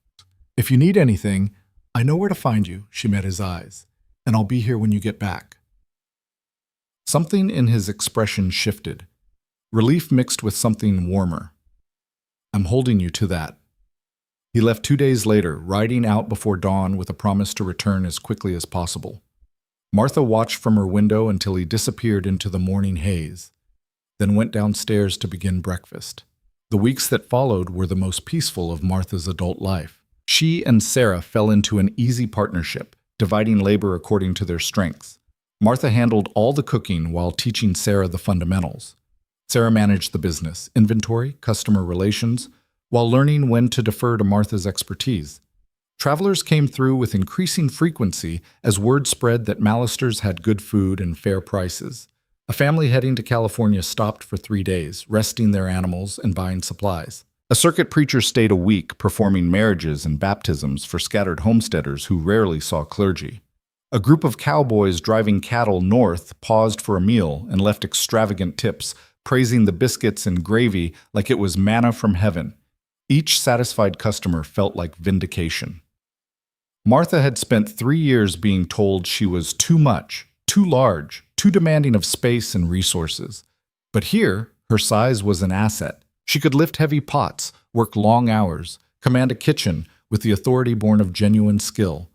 And the people who ate her food didn't comment on her body. They commented on the meal, which was exactly as it should be. Her burns healed, leaving pale scars that she traced sometimes at night, reminders of what she'd survived and escaped. The physical marks would fade eventually, but the internal ones ran deeper. The reflexive flinch when someone criticized, the automatic apologies, the bone-deep belief that she wasn't worthy of good things. Those scars would take longer to heal. One afternoon, a woman arrived at the trading post driving a wagon loaded with children. 4 of them, ranging from maybe 3 to 10 years old, all thin and dirty and watchful in the way children got when life had taught them to be cautious. The woman herself looked worn to transparency, like fabric washed too many times. She climbed down from the wagon with obvious exhaustion. "I'm looking for work," she said without preamble. "Can cook, clean, sew, tend animals. I'm strong, don't complain, and my children are well behaved. We don't need much, just steady wages and a safe place to sleep." Sarah glanced at Martha, a question in her eyes. Martha studied the woman, seeing herself reflected in that desperate dignity, that willingness to work herself to dust for the sake of survival. She saw the children watching from the wagon, too quiet, too still, already learning to make themselves small. "What's your name?" Martha asked. "Clara Dennison. Widowed 6 months back. Been moving from place to place, taking whatever work I can find." She straightened her shoulders. "I'm a hard worker, so are my kids. The older ones, at least." "How old are you, Clara?" 28. I know I look older." "You look like someone who's been carrying too much alone." Martha wiped her hands on her apron. "Can you start tomorrow?" Clara blinked. "You're offering me work? Just like that?" "Just like that." You'll help in the kitchen, do some cleaning, tend the garden. Your children can help with age-appropriate tasks or play, whichever they prefer. Wages are $20 a month to start, plus room and board for all of you. There's a cabin out back that needs cleaning, but it's solid. You can make it home. I don't understand. Claire's voice cracked. Why would you help us? You don't even know us. Martha thought about Caleb Stone walking into a kitchen and asking a simple question that changed everything. About Sarah offering work without interrogation or judgment. About the way kindness multiplied when people who'd been shown mercy extended it to others. Someone helped me when I needed it most, she said. Now I'm helping you. That's how it works. Claire's face crumpled. She pressed a hand to her mouth, shoulders shaking with silent sobs that she was clearly trying to control in front of her children. Martha stepped off the porch and put a hand on the woman's shoulder. It's all right. You're safe now. You and your kids, you're safe here. That night, after Clara and her children were settled in the cabin with full bellies and clean blankets, Martha sat on the porch with Sarah and watched the sunset paint the sky in shades of purple and gold. You gave away half my profit margin, Sarah observed without heat. I'll make up the difference and increase business. Good food brings customers, and Clara's help will let me expand the menu. Martha paused. Unless you're objecting. Not objecting, observing. Sarah rocked in her chair. You're building something here, not just cooking meals, but creating a place where people who've been beaten down can catch their breath. Is that a problem? It's beautiful, and it's going to attract more people like Clara, desperate, capable, worth more than the world's been paying them. Sarah looked at Martha. You ready for that responsibility? Martha considered the question seriously. Was she ready to be the person others depended on, to offer the kind of stability she desperately needed but rarely found? I think so, she said. Or I will be, with practice. Good. Sarah stood, stretching. Because word's going to spread. And once people know there's a place that treats them decent, they'll come. So we'd better be ready. The weeks turned toward a month. The trading post thrived under the partnership of 3 women who understood survival and chose generosity. Clara proved invaluable, her quiet competence complementing Martha's skill. The children, initially shy and silent, gradually relaxed into the safety of routine, their laughter becoming a regular sound around the property. Martha's cooking gained a reputation. Travelers started planning their routes to include Malisters, willing to go slightly out of their way for meals that reminded them of home, of comfort, of being valued. And through it all, Martha thought about Caleb. Not obsessively, not desperately, but with a warm anticipation that grew steadily stronger. She wondered if he was safe, if the cattle drive had encountered trouble, if he thought about her the way she thought about him. She was kneading bread one morning when Sarah appeared in the kitchen doorway with an odd expression. Rider coming? Fast. Martha's hands stilled in the dough. Fast riders usually meant trouble, emergencies, bad news, danger approaching. She wiped her hands and followed Sarah outside. The rider resolved into a familiar silhouette. Broad shoulders, dark hat, the posture of a man who'd spent days in the saddle and pushed through exhaustion by sheer will. Caleb Stone. He was back. He dismounted before his horse fully stopped, moving with urgent purpose across the yard. Martha met him halfway, her heart hammering against her ribs. You're early, she said. Finished faster than expected. Hired extra drovers, paid premium wages, got it done. He was dust-covered and clearly exhausted, but his river-stone eyes were bright. Had to get back. Had to make sure you were still here. I told you I would be. I know, but I needed to see it. He reached out, then hesitated, his hand hovering near her face. Can I? Martha closed the distance, letting his calloused palm cup her cheek. The touch was gentle, reverent, like she was something precious he'd been afraid of breaking. I missed you, he said quietly, more than I thought possible. I missed you too. The admission felt enormous. And I've been thinking about what you said before you left, about being in love. She took a breath. I think I might be falling too. I don't know if it's half or whole, but it's there, growing. And it terrifies me. Why? Because people who love me leave or hurt me or decide I'm too much trouble. The words came out raw, exposed. And you're good and kind. And if I let myself love you and you change your mind, I won't change my mind. His other hand came up to frame her face, holding her gaze with an intensity that made her breath catch. "Martha, I have seen you at your lowest, exhausted, injured, surviving on scraps. I've seen you scared and strong and everything in between, and all of it just made me more certain. You are who I want. Not despite anything, not even because of anything specific. Just you, all of you. However much space you take up, whatever you need, whoever you are, I want that." "How can you be so sure?" "Because for the first time in years, I'm not just surviving, I'm living. And that started the moment I walked into your kitchen and saw someone who refused to give up, even when giving up would have been easier." He smiled, tired and genuine. "You make me want to be better, to do better, to build something that matters. And that's love, Martha. That's absolutely love." She kissed him then, standing in the yard with Sarah watching from the porch and Clara's children peeking from the cabin windows. It wasn't a perfect kiss. She was inexperienced and nervous, and he was exhausted and dusty. But it was real, honest, the physical manifestation of a truth they'd both been circling. When they pulled apart, Sarah was grinning. "About damn time," she called. "Now get in here and eat. You look half dead, Stone." Caleb laughed, the sound rich and unguarded. "Yes, ma'am." That evening, after he'd eaten and washed and rested, they sat on the porch in the gathering dark and made plans. "I'm done with trail drives," Caleb said. "Saved enough to buy land, start something permanent. Was thinking about that property east of here, 50 acres along the main trail. Good water, decent grazing, positioned to catch travelers." "A way station," Martha said. "Exactly. A place where people can get a hot meal, clean bed, fair treatment. No judgment about who they are or what they look like or where they're coming from. Just honest hospitality." He looked at her. "I want to build it with you. Partnership in business and life, if you'll have me." Martha's heart swelled so large it felt like her chest couldn't contain it. "Are you asking me to marry you?" "I'm asking you to build a life with me. Marriage is part of that if you want it. But even if you don't, I still want the partnership, the shared dream, the future we create together." He took her hand. "So yes, Martha Callahan, I'm asking you to marry you. Will you?" She thought about the girl she'd been, the one who believed scraps were all she deserved, who'd shrunk herself trying to fit into spaces that would never accept her, who'd survived on hope so thin it was nearly transparent. She thought about the woman she was becoming, the one who'd stood up to her abuser, who'd claimed dignity as her right, who'd learned that taking up space wasn't a crime but a birthright. "Yes," she said. "Yes, I'll marry you. I'll build that way station with you. I'll create that life with you."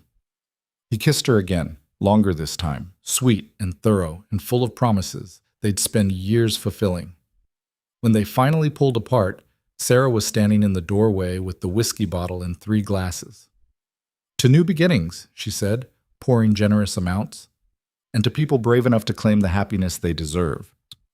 They drank as the stars emerged, 3 people who'd survived impossible things and chosen to build something beautiful from the wreckage.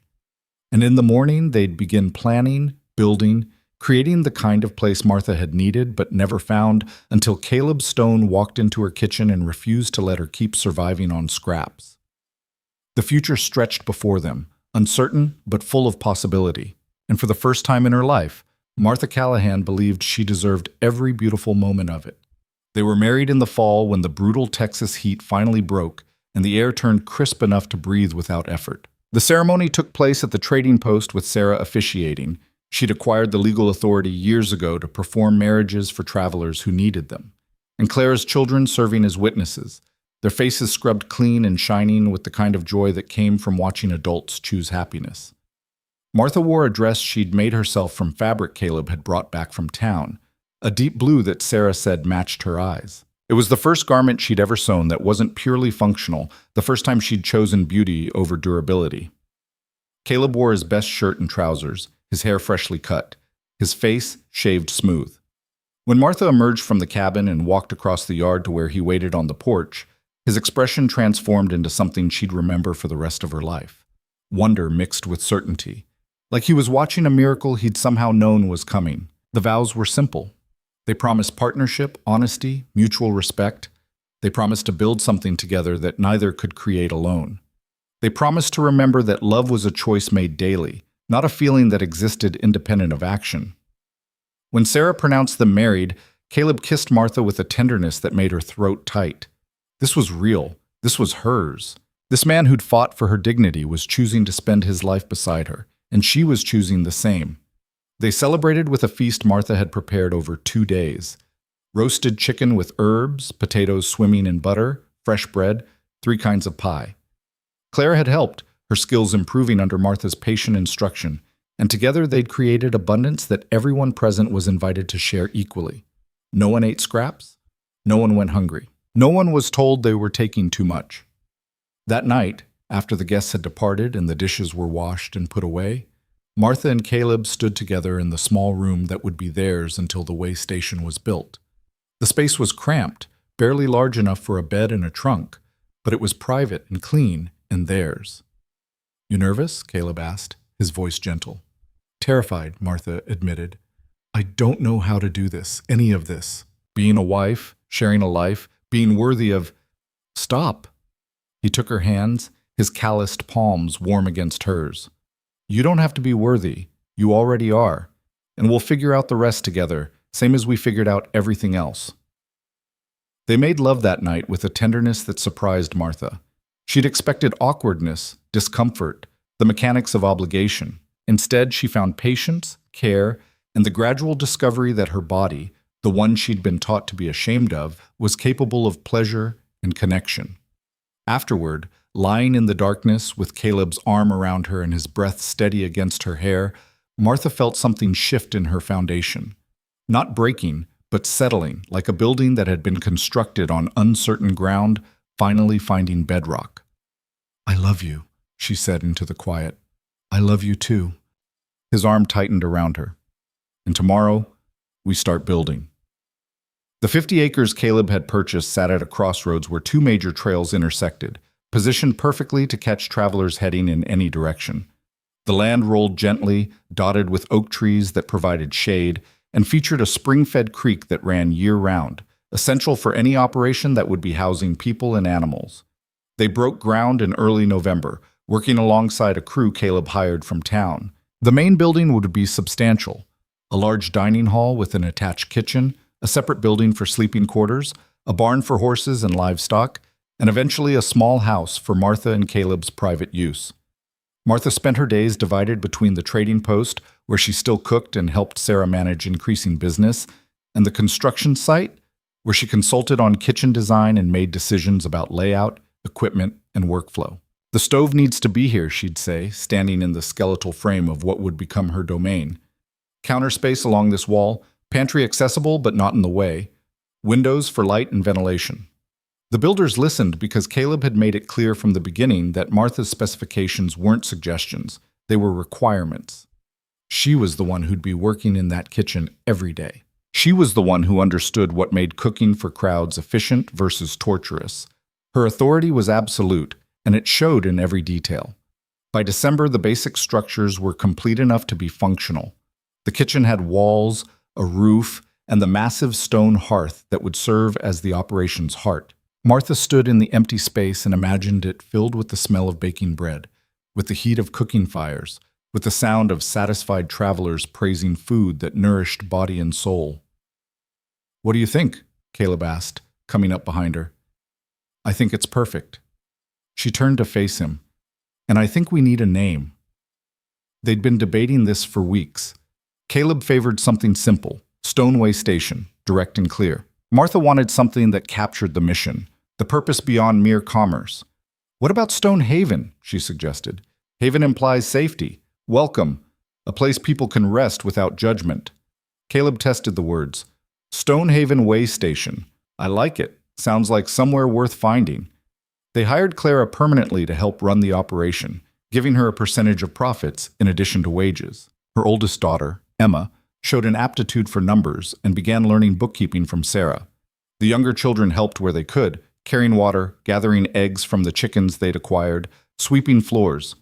It was a family operation, though not everyone was related by blood.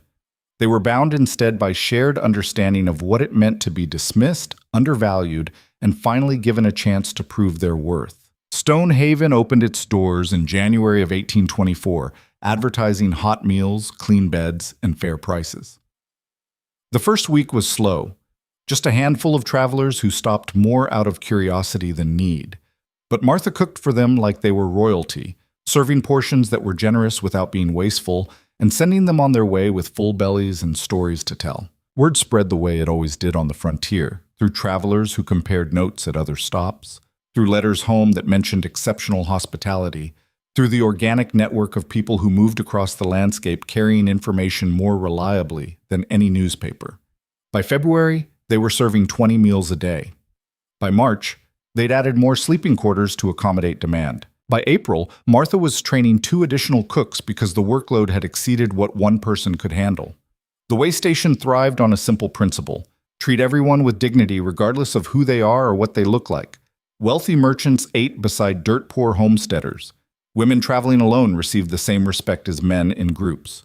Children were welcomed and fed without surcharge. People of all sizes, shapes, colors, and backgrounds found the same generous portions and genuine hospitality. It shouldn't have been revolutionary, but in a world that carefully rationed respect according to social hierarchies, it was. One evening in late spring, a woman arrived at Stonehaven driving a wagon by herself, her face weathered by sun and hardship, her eyes carrying the particular weariness of someone expecting rejection. She was, Martha noticed immediately, a large woman, broader and heavier than Martha herself, her body bearing the evidence of years spent doing physical labor while being told she was too much. The woman hesitated at the entrance to the dining hall, scanning the room as if checking for threats, calculating whether this place would be safe or just another location where her size would be commented on, criticized, made into entertainment for others. Martha recognized that hesitation. She'd lived it. She crossed the room and extended her hand. "Welcome to Stonehaven. I'm Martha Stone. You look like you could use a hot meal and a soft bed." The woman's eyes widened slightly. "I can pay." "I'm sure you can, but first let's get you fed." Martha guided her to a table near the window where the evening light was gentle. "Beef stew tonight, fresh bread, apple pie for dessert. Coffee or tea?" "Coffee, please." The woman sat carefully, as if expecting the chair to protest her weight. "I'm Ruth Blackwell, heading west to meet my brother. He's got land in Colorado." "Long journey to make alone," Martha signaled to Clara, who brought a plate piled high with stew, bread, and vegetables. "You must be exhausted." Ruth stared at the plate. This is too much. I couldn't possibly—" "It's a regular portion, same as everyone gets." Martha pulled out the chair across from her and sat. "And you look like you've been traveling for weeks on insufficient supplies. Your body needs fuel." "But I'm already too—" Ruth caught herself, glancing around to see who might be listening. "Too what?" Martha asked gently. "Too large, too much, too undeserving of adequate food." Ruth's face crumpled slightly. "People talk. They always talk." "People do talk. And some of them are fools who confuse cruelty with concern." Martha leaned forward. "But here's what I know. You drove that wagon by yourself, which means you're strong. You're making a journey that would break lesser people, which means you're brave. And you're sitting at my table, which means you deserve exactly what everyone else gets, a full plate and no commentary on what you do with it." Ruth picked up her spoon with trembling hands. The first bite seemed to break something inside her. She ate slowly at first, then with increasing confidence, finishing the entire plate and accepting a second helping when Clara offered it. After the meal, Ruth found Martha in the kitchen. "Thank you. Not just for the food, but for seeing me, for treating me like I matter." "You do matter." Martha dried her hands on her apron. "And if your journey takes you back this way, you'll always have a place here." Ruth left the next morning with provisions for the road and tears in her eyes. 2 months later, she returned with her brother and his family, all of them settling in the area and becoming regular customers who sent other travelers to Stonehaven with glowing recommendations. The pattern repeated throughout that first year. People arrived expecting the usual frontier hospitality, adequate but impersonal, functional but not welcoming. What they found instead was a place that fed them like family and treated them like they belonged. Martha's reputation grew beyond her cooking skills. She became known as someone who understood suffering and chose compassion, who'd survived cruelty and refused to perpetuate it, who built abundance and shared it freely. Letters arrived from strangers asking for advice. Women who were trying to leave bad situations wanted to know how Martha had found the courage. Cooks who were undervalued asked how she'd claimed authority in her kitchen. People who'd been told they were too much of something sought reassurance that they weren't the problem. Martha answered every letter personally, often late at night after the way station had quieted and Caleb had fallen asleep. She wrote honestly about fear, about the difficulty of leaving, about the slow work of believing you deserved better. She didn't offer easy solutions because there weren't any, but she offered truth, and sometimes that was enough. By the way station's first anniversary, they were profitable enough to expand again. They added a separate building for families with children, recognizing that parents needed space where their kids could be loud without disturbing other guests. They hired a blacksmith to set up shop on the property, providing services travelers needed. They planted a larger garden and acquired more chickens, a milk cow, and 2 pigs. Stonehaven was becoming more than a way station. It was becoming a community. On a warm evening in September, Martha stood in her kitchen, truly hers now, designed to her specifications and run according to her standards, and took inventory of how far she'd traveled. 2 years ago, she'd been eating scraps in a corner, believing she deserved nothing better. Now she ran a thriving business, had a husband who loved her completely, and was creating the kind of place she desperately needed when she had nothing. Caleb found her there, standing amid the copper pots and cast iron skillets, her hands idle for once. "You all right?" he asked. "More than all right. I'm happy." The word felt strange in her mouth, too simple for the complexity of what she felt. "Actually happy. Not just surviving. You deserve to be happy." He crossed the kitchen and pulled her into his arms. "You deserve everything good." She rested her head against his chest, listening to his heartbeat, steady and sure. "I'm pregnant," she said. The words hung between them for a heartbeat before Caleb pulled back to look at her face. "You're certain?" "As certain as I can be. 3 months along, I think. I wanted to wait until I was sure before telling you." She searched his expression for disappointment, doubt, anything that suggested this was unwelcome news. She found only joy. "We're having a baby." He said it like a revelation, a miracle, the best news he'd ever received. "Martha, we're having a baby. Are you happy about it?" The question emerged smaller than she intended, tinged with the old fears that she was too much trouble, that her needs would eventually outweigh his patience. Happy doesn't begin to cover it. He kissed her forehead, her cheeks, her mouth. Terrified, thrilled, overwhelmed, all of that, but mostly just deeply grateful that I get to do this with you. The baby arrived in April, a daughter with storm gray eyes and a cry that suggested she had opinions about the world and intended to share them. They named her Caroline, after Caleb's sister, and from the moment Martha held her, she understood with crystalline clarity why her own mother had done everything possible to protect her children. This tiny human was perfect, valuable beyond measure, deserving of every good thing the world could offer. And Martha would make certain she knew it. Caroline grew up into the way station, surrounded by people of all backgrounds who taught her that humanity came in infinite varieties and all of them mattered. She learned to cook at her mother's side, developing skill and confidence in equal measure. She learned business from Clara, who'd become Martha's full partner in running the operation.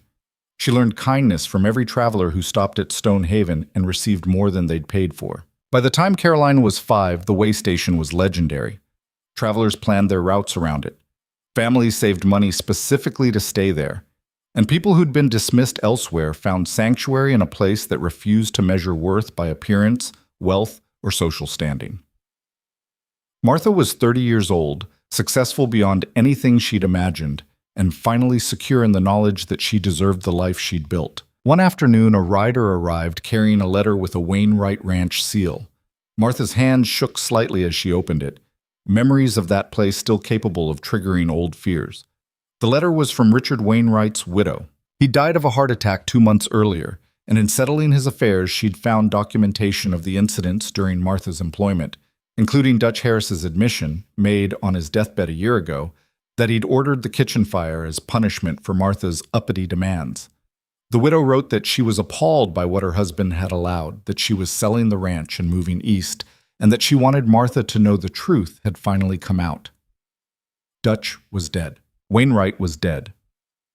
And the men who'd participated in the harassment had scattered to other ranches, other territories, carrying their cruelty with them.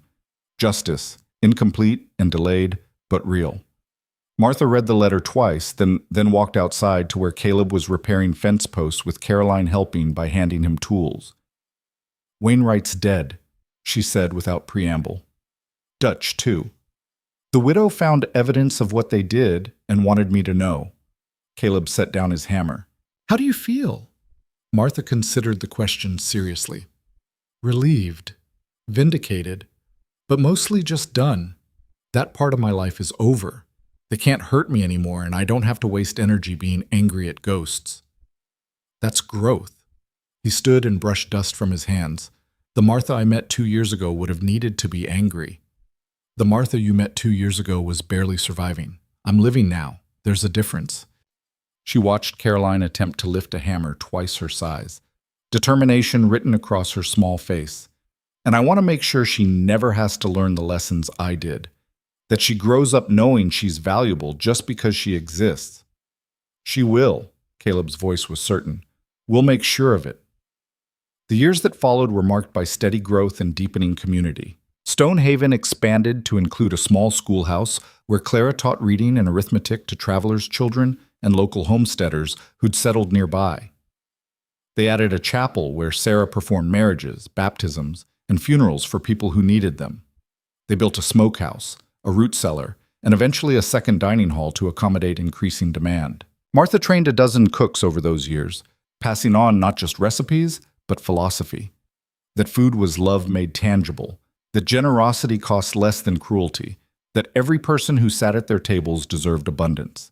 Some of those cooks stayed, becoming part of the Stonehaven family. Others moved on to open their own establishments, carrying forward the principles they'd learned. Either way, they spread the understanding that hospitality meant seeing people's humanity before their utility. When Caroline turned 10, she asked her mother a question that had clearly been building for some time. "Mama, why do some people at the way station look surprised when you give them full plates?" They were in the garden harvesting vegetables for the evening meal. Martha set down her basket and chose her words carefully. "Because some people have been told they don't deserve full plates, that they should be grateful for scraps and never ask for more." "That's stupid," Caroline's assessment was characteristically blunt. "Everyone needs to eat." "You're right, it is stupid, but the world doesn't always make sense, and people don't always treat each other kindly." Martha pulled her daughter close. "That's why places like this matter. We can't fix the whole world, but we can make sure that everyone who comes here gets treated with dignity." "When I grow up, I want to run the way station," Caroline declared. "Keep doing what you and Papa do." "You can do anything you want," Martha said. "Run the way station, start something new, travel the world, whatever calls to you. Your value doesn't come from following my path. It comes from being yourself." Caroline hugged her mother fiercely. "I love you, Mama." "Ah, I love you too, sweetheart. More than you'll understand until you have children of your own." By the time Martha turned 40, Stonehaven had become an institution. It appeared on maps, in guidebooks, in letters of recommendation from territorial governors and frontier generals. The way station's reputation for fair dealing and generous hospitality had made it a landmark, a place people sought out specifically. But more important than commercial success was the quieter legacy.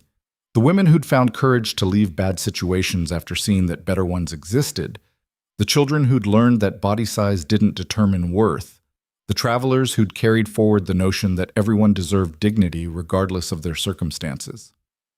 Martha's story had rippled outward, touching lives she'd never meet, changing perspectives she'd never witness. One evening, she and Caleb sat on the porch of their private house, built finally after years of living in makeshift quarters, and watched the sunset paint the sky in familiar shades of amber and rust. "Do you ever think about how different things might have been?" Martha asked. "If you hadn't walked into that kitchen, if you hadn't asked if I'd eaten?" "Every day." Caleb's hand found hers. "And I'm grateful for every choice that brought us here." "Me too." Martha leaned against him, comfortable in a way that had taken years to achieve. "Even the hard parts. Especially the hard parts, maybe. They taught me what I was capable of surviving and building." Caleb gestured toward the way station where lights were beginning to appear in windows as evening activities commenced. "Don't forget that part. You survived, yes, but you also built something remarkable." "We built it," Martha corrected. "You, me, Sarah, Clara, everyone who's contributed. It's not mine alone. True. But it started with you having the courage to believe you deserved better. He kissed her temple. That's the foundation everything else rests on. They sat in comfortable silence as darkness gathered and stars emerged. In the dining hall, Clara was overseeing the evening meal. In the kitchen, Martha's trained cooks were preparing food that would nourish bodies and spirits. In the sleeping quarters, travelers were settling in for the night, secure in the knowledge that they were safe, valued, welcome. And above the main entrance, carved into a wooden sign that had weathered but never faded, were the words Martha had insisted on from the beginning: everyone eats, everyone welcome, everyone matters. It was a simple promise, but in keeping it daily, year after year, through prosperity and hardship, through easy times and difficult ones, Martha Stone had created something that transcended business. She'd created proof that dignity was possible, that generosity could thrive, and that the woman who'd once survived on scraps could build a legacy of abundance. The spring of Caroline's 16th year brought unexpected visitors. A woman arrived at Stonehaven in a hired coach, well-dressed and clearly prosperous, accompanied by two younger women who carried themselves with the careful deportment of those trained in social graces. Martha was in the kitchen when Clara came to fetch her, an odd expression on her face. "There's a lady asking for you by name. Says she's come a long way specifically to meet you." Martha wiped her hands and followed Clara to the dining hall, curious and slightly wary. The woman who stood waiting was perhaps 50, with silver streaking through her dark hair and lines around her eyes that suggested both laughter and hardship. "Mrs. Stone?" the woman asked. "Martha Stone?" "Yes. Can I help you?" "I hope so. My name is Elizabeth Harrington. I run a boarding house in San Antonio. These are my daughters, Anne and Margaret."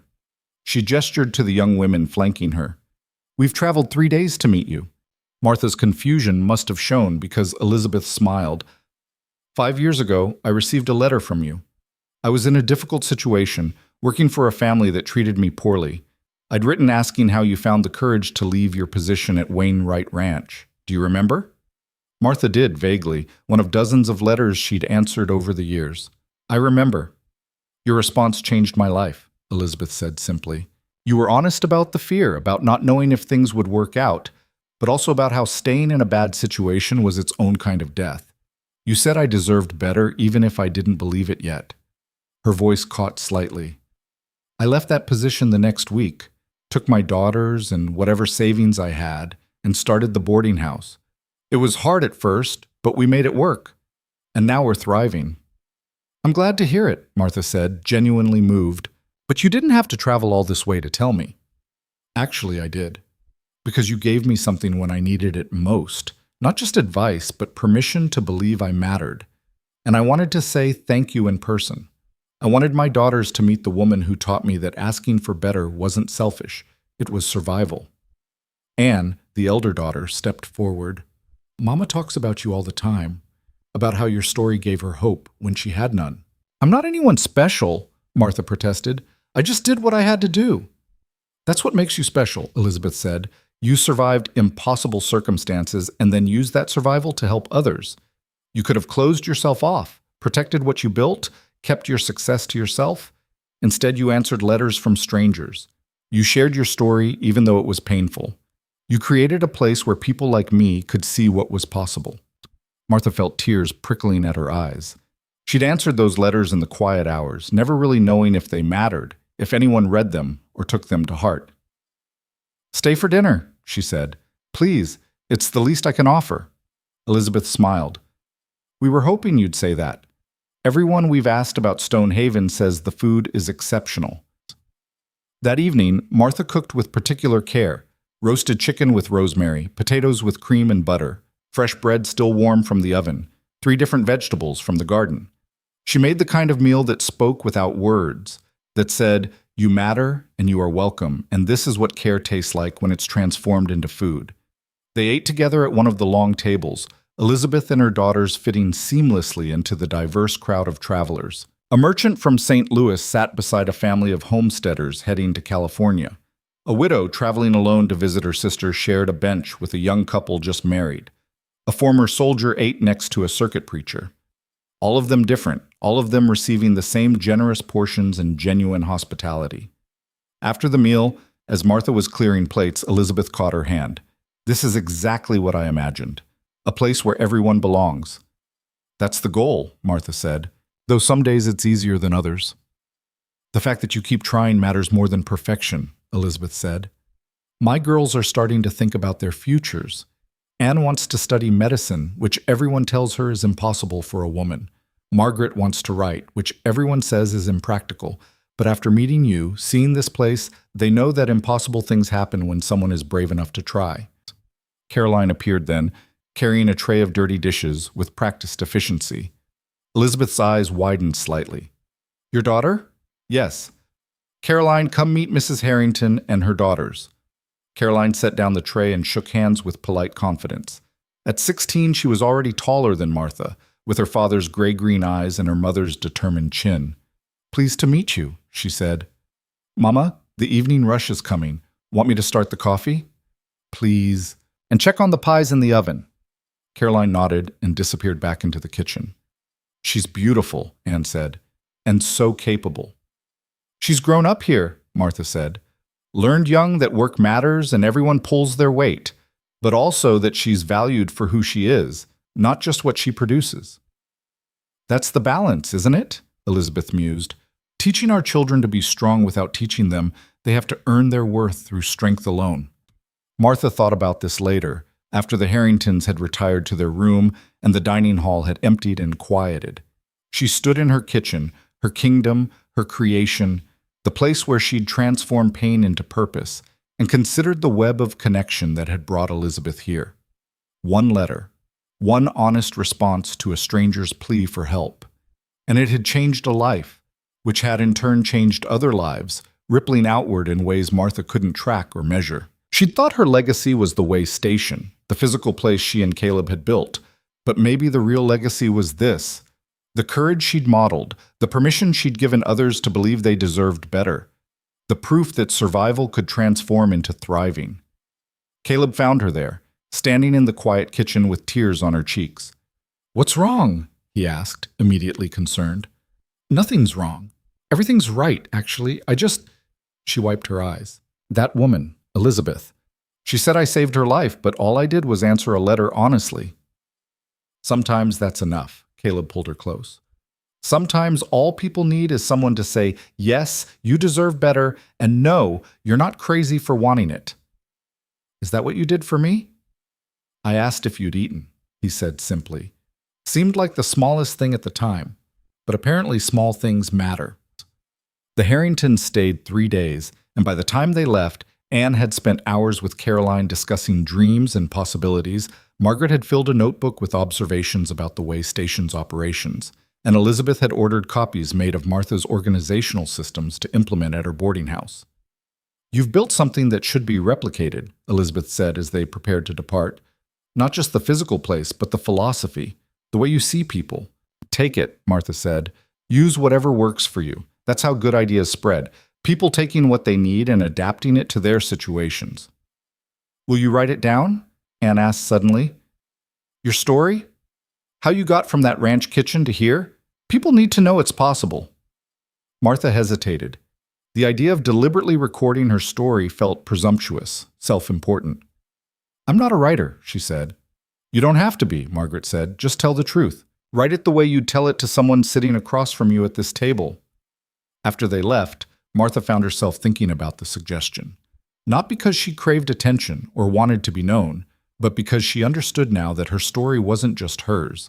It belonged to everyone who'd ever been told they were too much, who'd survived on scraps while feeding others, who'd believed the lie that they didn't deserve better. She started writing that night, sitting at the kitchen table after everyone else had gone to bed, recording the memories she'd tried for years to forget: the burnt cornbread, the three-legged stool, the men's laughter, the crushing exhaustion, but also Caleb's first question, Sarah's gruff kindness, Clara's quiet gratitude, Caroline's uncomplicated love.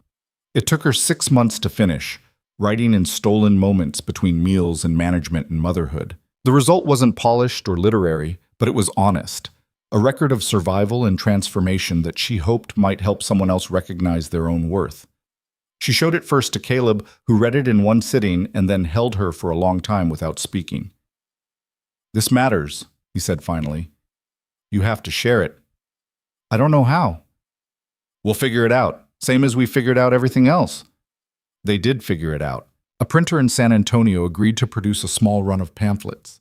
Martha paid for it herself, using money from the way station's profits, with no expectation of return. She just wanted the words to exist somewhere beyond her own memory. The first copies went to the women who'd written to her over the years, addresses she'd saved in a ledger.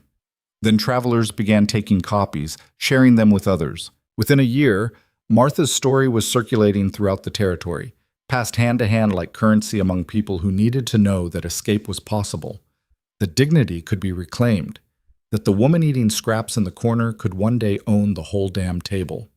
Letters arrived with increasing frequency, women thanking her, men apologizing for their own cruelty, young people asking for guidance. Martha answered what she could, but increasingly she directed people to Stonehaven itself. "Come see it in person," she'd write. "See that it's real, that ordinary people can build extraordinary things when they refuse to accept that cruelty is inevitable." Some did come. The way station became a kind of pilgrimage site for people who needed proof that change was possible. They arrived skeptical and left believing, carrying that belief back to their own communities, their own situations, their own struggles. Caroline turned 18 and surprised everyone by announcing she didn't want to run the way station. She wanted to study at the new Teachers College in Austin, then return to expand the school at Stonehaven into something more substantial. "I want to teach," she said. "Not just reading and arithmetic, but the things you taught me, Mama. That every person matters. That size doesn't determine worth. That asking for better isn't selfish." Martha's first instinct was to argue, to say the way station needed her, to worry about the risk and expense of higher education. But then she caught herself. Hadn't she fought for the right to choose her own path? How could she deny that same right to her daughter? "Then you should go," she said. "Study hard, learn everything you can, and come back when you're ready. You're not disappointed? I'm proud. You know what you want, and you're brave enough to pursue it.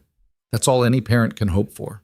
Caleb agreed, though Martha could see the struggle in his eyes, the desire to protect warring with the knowledge that protection sometimes meant letting go. They sent Caroline to Austin that fall with enough money for tuition and board, with dresses Martha had sewn, with bread and preserves from the kitchen, and with the certainty that she was loved regardless of what she chose to do or become. The way station felt emptier without her, but also more purposeful. Clara's daughter Emma stepped into larger responsibilities, managing bookkeeping and supply ordering with competence that would have made any business owner proud. New cooks came and learned and sometimes stayed. The rhythm continued, steady and sure. Sarah grew frailer as the years passed, her joints stiffening with age, her breathing sometimes labored. But her mind remained sharp, and she still oversaw the trading post with fierce efficiency, sitting on the porch in a rocking chair and directing operations like a general commanding troops. "I'm not dead yet," she'd snap when anyone suggested she slow down. "I'll rest when I'm in the ground." One morning in early spring, Martha found Sarah sitting on her porch, staring at the sunrise with an expression of profound peace. "Beautiful, isn't it?" Sarah said. "All that color never gets old." "No, it doesn't." Martha sat beside her. "You feeling all right?" "I'm 83 years old. All right is relative," Sarah smiled. "But yes, I'm fine. Better than fine, actually. I've been thinking about legacy." "Sarah, don't. I'm not dying today, so you can save the tears." Sarah's tone was brisk. "But eventually I will die, and when I do, I want you to have the trading post." "Sarah, I can't." "You can and you will. You've earned it. More importantly, you'll know what to do with it. Keep it going the way it should be. Fair prices, honest dealings, refuge for people who need it." She looked at Martha. "You've built something remarkable, Martha Stone. Don't think I haven't noticed.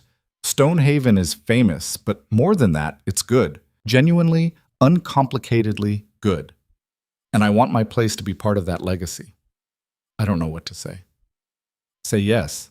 Say you'll keep fighting for the idea that people deserve dignity. Say you'll remember that kindness is a choice we make every day, not a feeling that comes and goes. "Yes," Martha said, her throat tight. "I promise." Sarah died peacefully in her sleep 2 months later. The funeral was attended by hundreds, travelers she'd helped over the years, local families she'd supported, people whose lives had been touched by her fierce generosity and no-nonsense wisdom. Martha spoke at the service, her voice steady despite the grief lodged in her chest. Sarah Mallister taught me that strength doesn't require cruelty, that success doesn't require stepping on others, that the best businesses are built on seeing people's humanity before their utility. She gave me a chance when I desperately needed one, and in doing so, she changed not just my life, but countless others. We honor her best by carrying that forward, by giving chances to people who need them, by choosing generosity over greed, by remembering that we're all just humans trying to survive and maybe, if we're lucky, thrive. The trading post became an extension of Stonehaven, operated by Clara and Emma, with the same principles that governed the way station. Together, the two establishments formed a complex that served travelers' every need: food, shelter, supplies, medical care, and increasingly, hope. Caroline returned from Austin 3 years later with a teaching certificate and a trunk full of books. She was 21, confident and capable, ready to transform the small schoolhouse into something more ambitious. "I want to create a school that teaches more than just academics," she told Martha and Caleb over dinner her first night back. "I want to teach life skills, cooking, gardening, basic carpentry, but also philosophy, critical thinking, ethics, the idea that every person has inherent worth. The things I learned growing up here." "Sounds expensive," Caleb said, though his tone was encouraging rather than discouraging. "It will be, but I think we can get funding. There are philanthropists interested in experimental education. And I think Stonehaven's reputation will help. We're known for putting our values into practice, not just talking about them." She was right. Within a year, Caroline had secured funding from 3 different sources and began construction on a larger school building.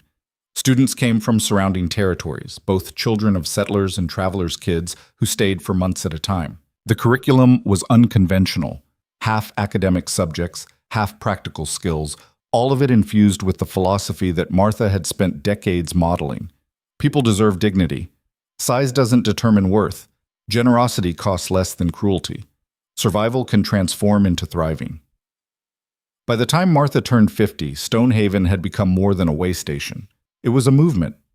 Other establishments throughout the territory had adopted similar practices, inspired by Martha's example. The phrase "full plate philosophy" entered common usage, shorthand for the idea that everyone deserved abundance, not just those who fit narrow definitions of deserving. It wasn't universal. Cruelty still existed. People still judged and mocked and diminished others. But there was now an alternative model, a proof of concept that dignity and prosperity weren't mutually exclusive. One evening, Martha sat on her porch with Caleb, watching the sunset as they'd done thousands of times before. Caroline was teaching an evening class in the schoolhouse. Clara and Emma were closing up the trading post. The way station hummed with activity, travelers arriving, meals being prepared, conversations flowing. "Do you ever think about that first night?" Martha asked. "When you walked into the kitchen and asked if I'd eaten?" "All the time," Caleb said. "It was the best question I ever asked. It changed everything." "No," he corrected gently. "It created an opening for change. You're the one who walked through it. You're the one who chose to believe you deserved better, who fought for it, who built all of this from that choice." Martha considered this. He was right, in a way. The question had mattered, but her answer had mattered more. The moment she'd said, "Yes, that's true," instead of deflecting or minimizing, that was when everything began to shift. "I was so scared," she said. "Every day for months I was terrified I'd made a mistake, that leaving would be worse than staying, that I'd end up with nothing." "But you didn't end up with nothing. You ended up with everything." "Not everything. Not perfection. There are still hard days, still moments when I doubt myself or struggle with old voices in my head telling me I'm too much." "That's not failure," Caleb said. "That's being human. Healing isn't linear. Growth isn't either. You're allowed to have hard days and still be succeeding."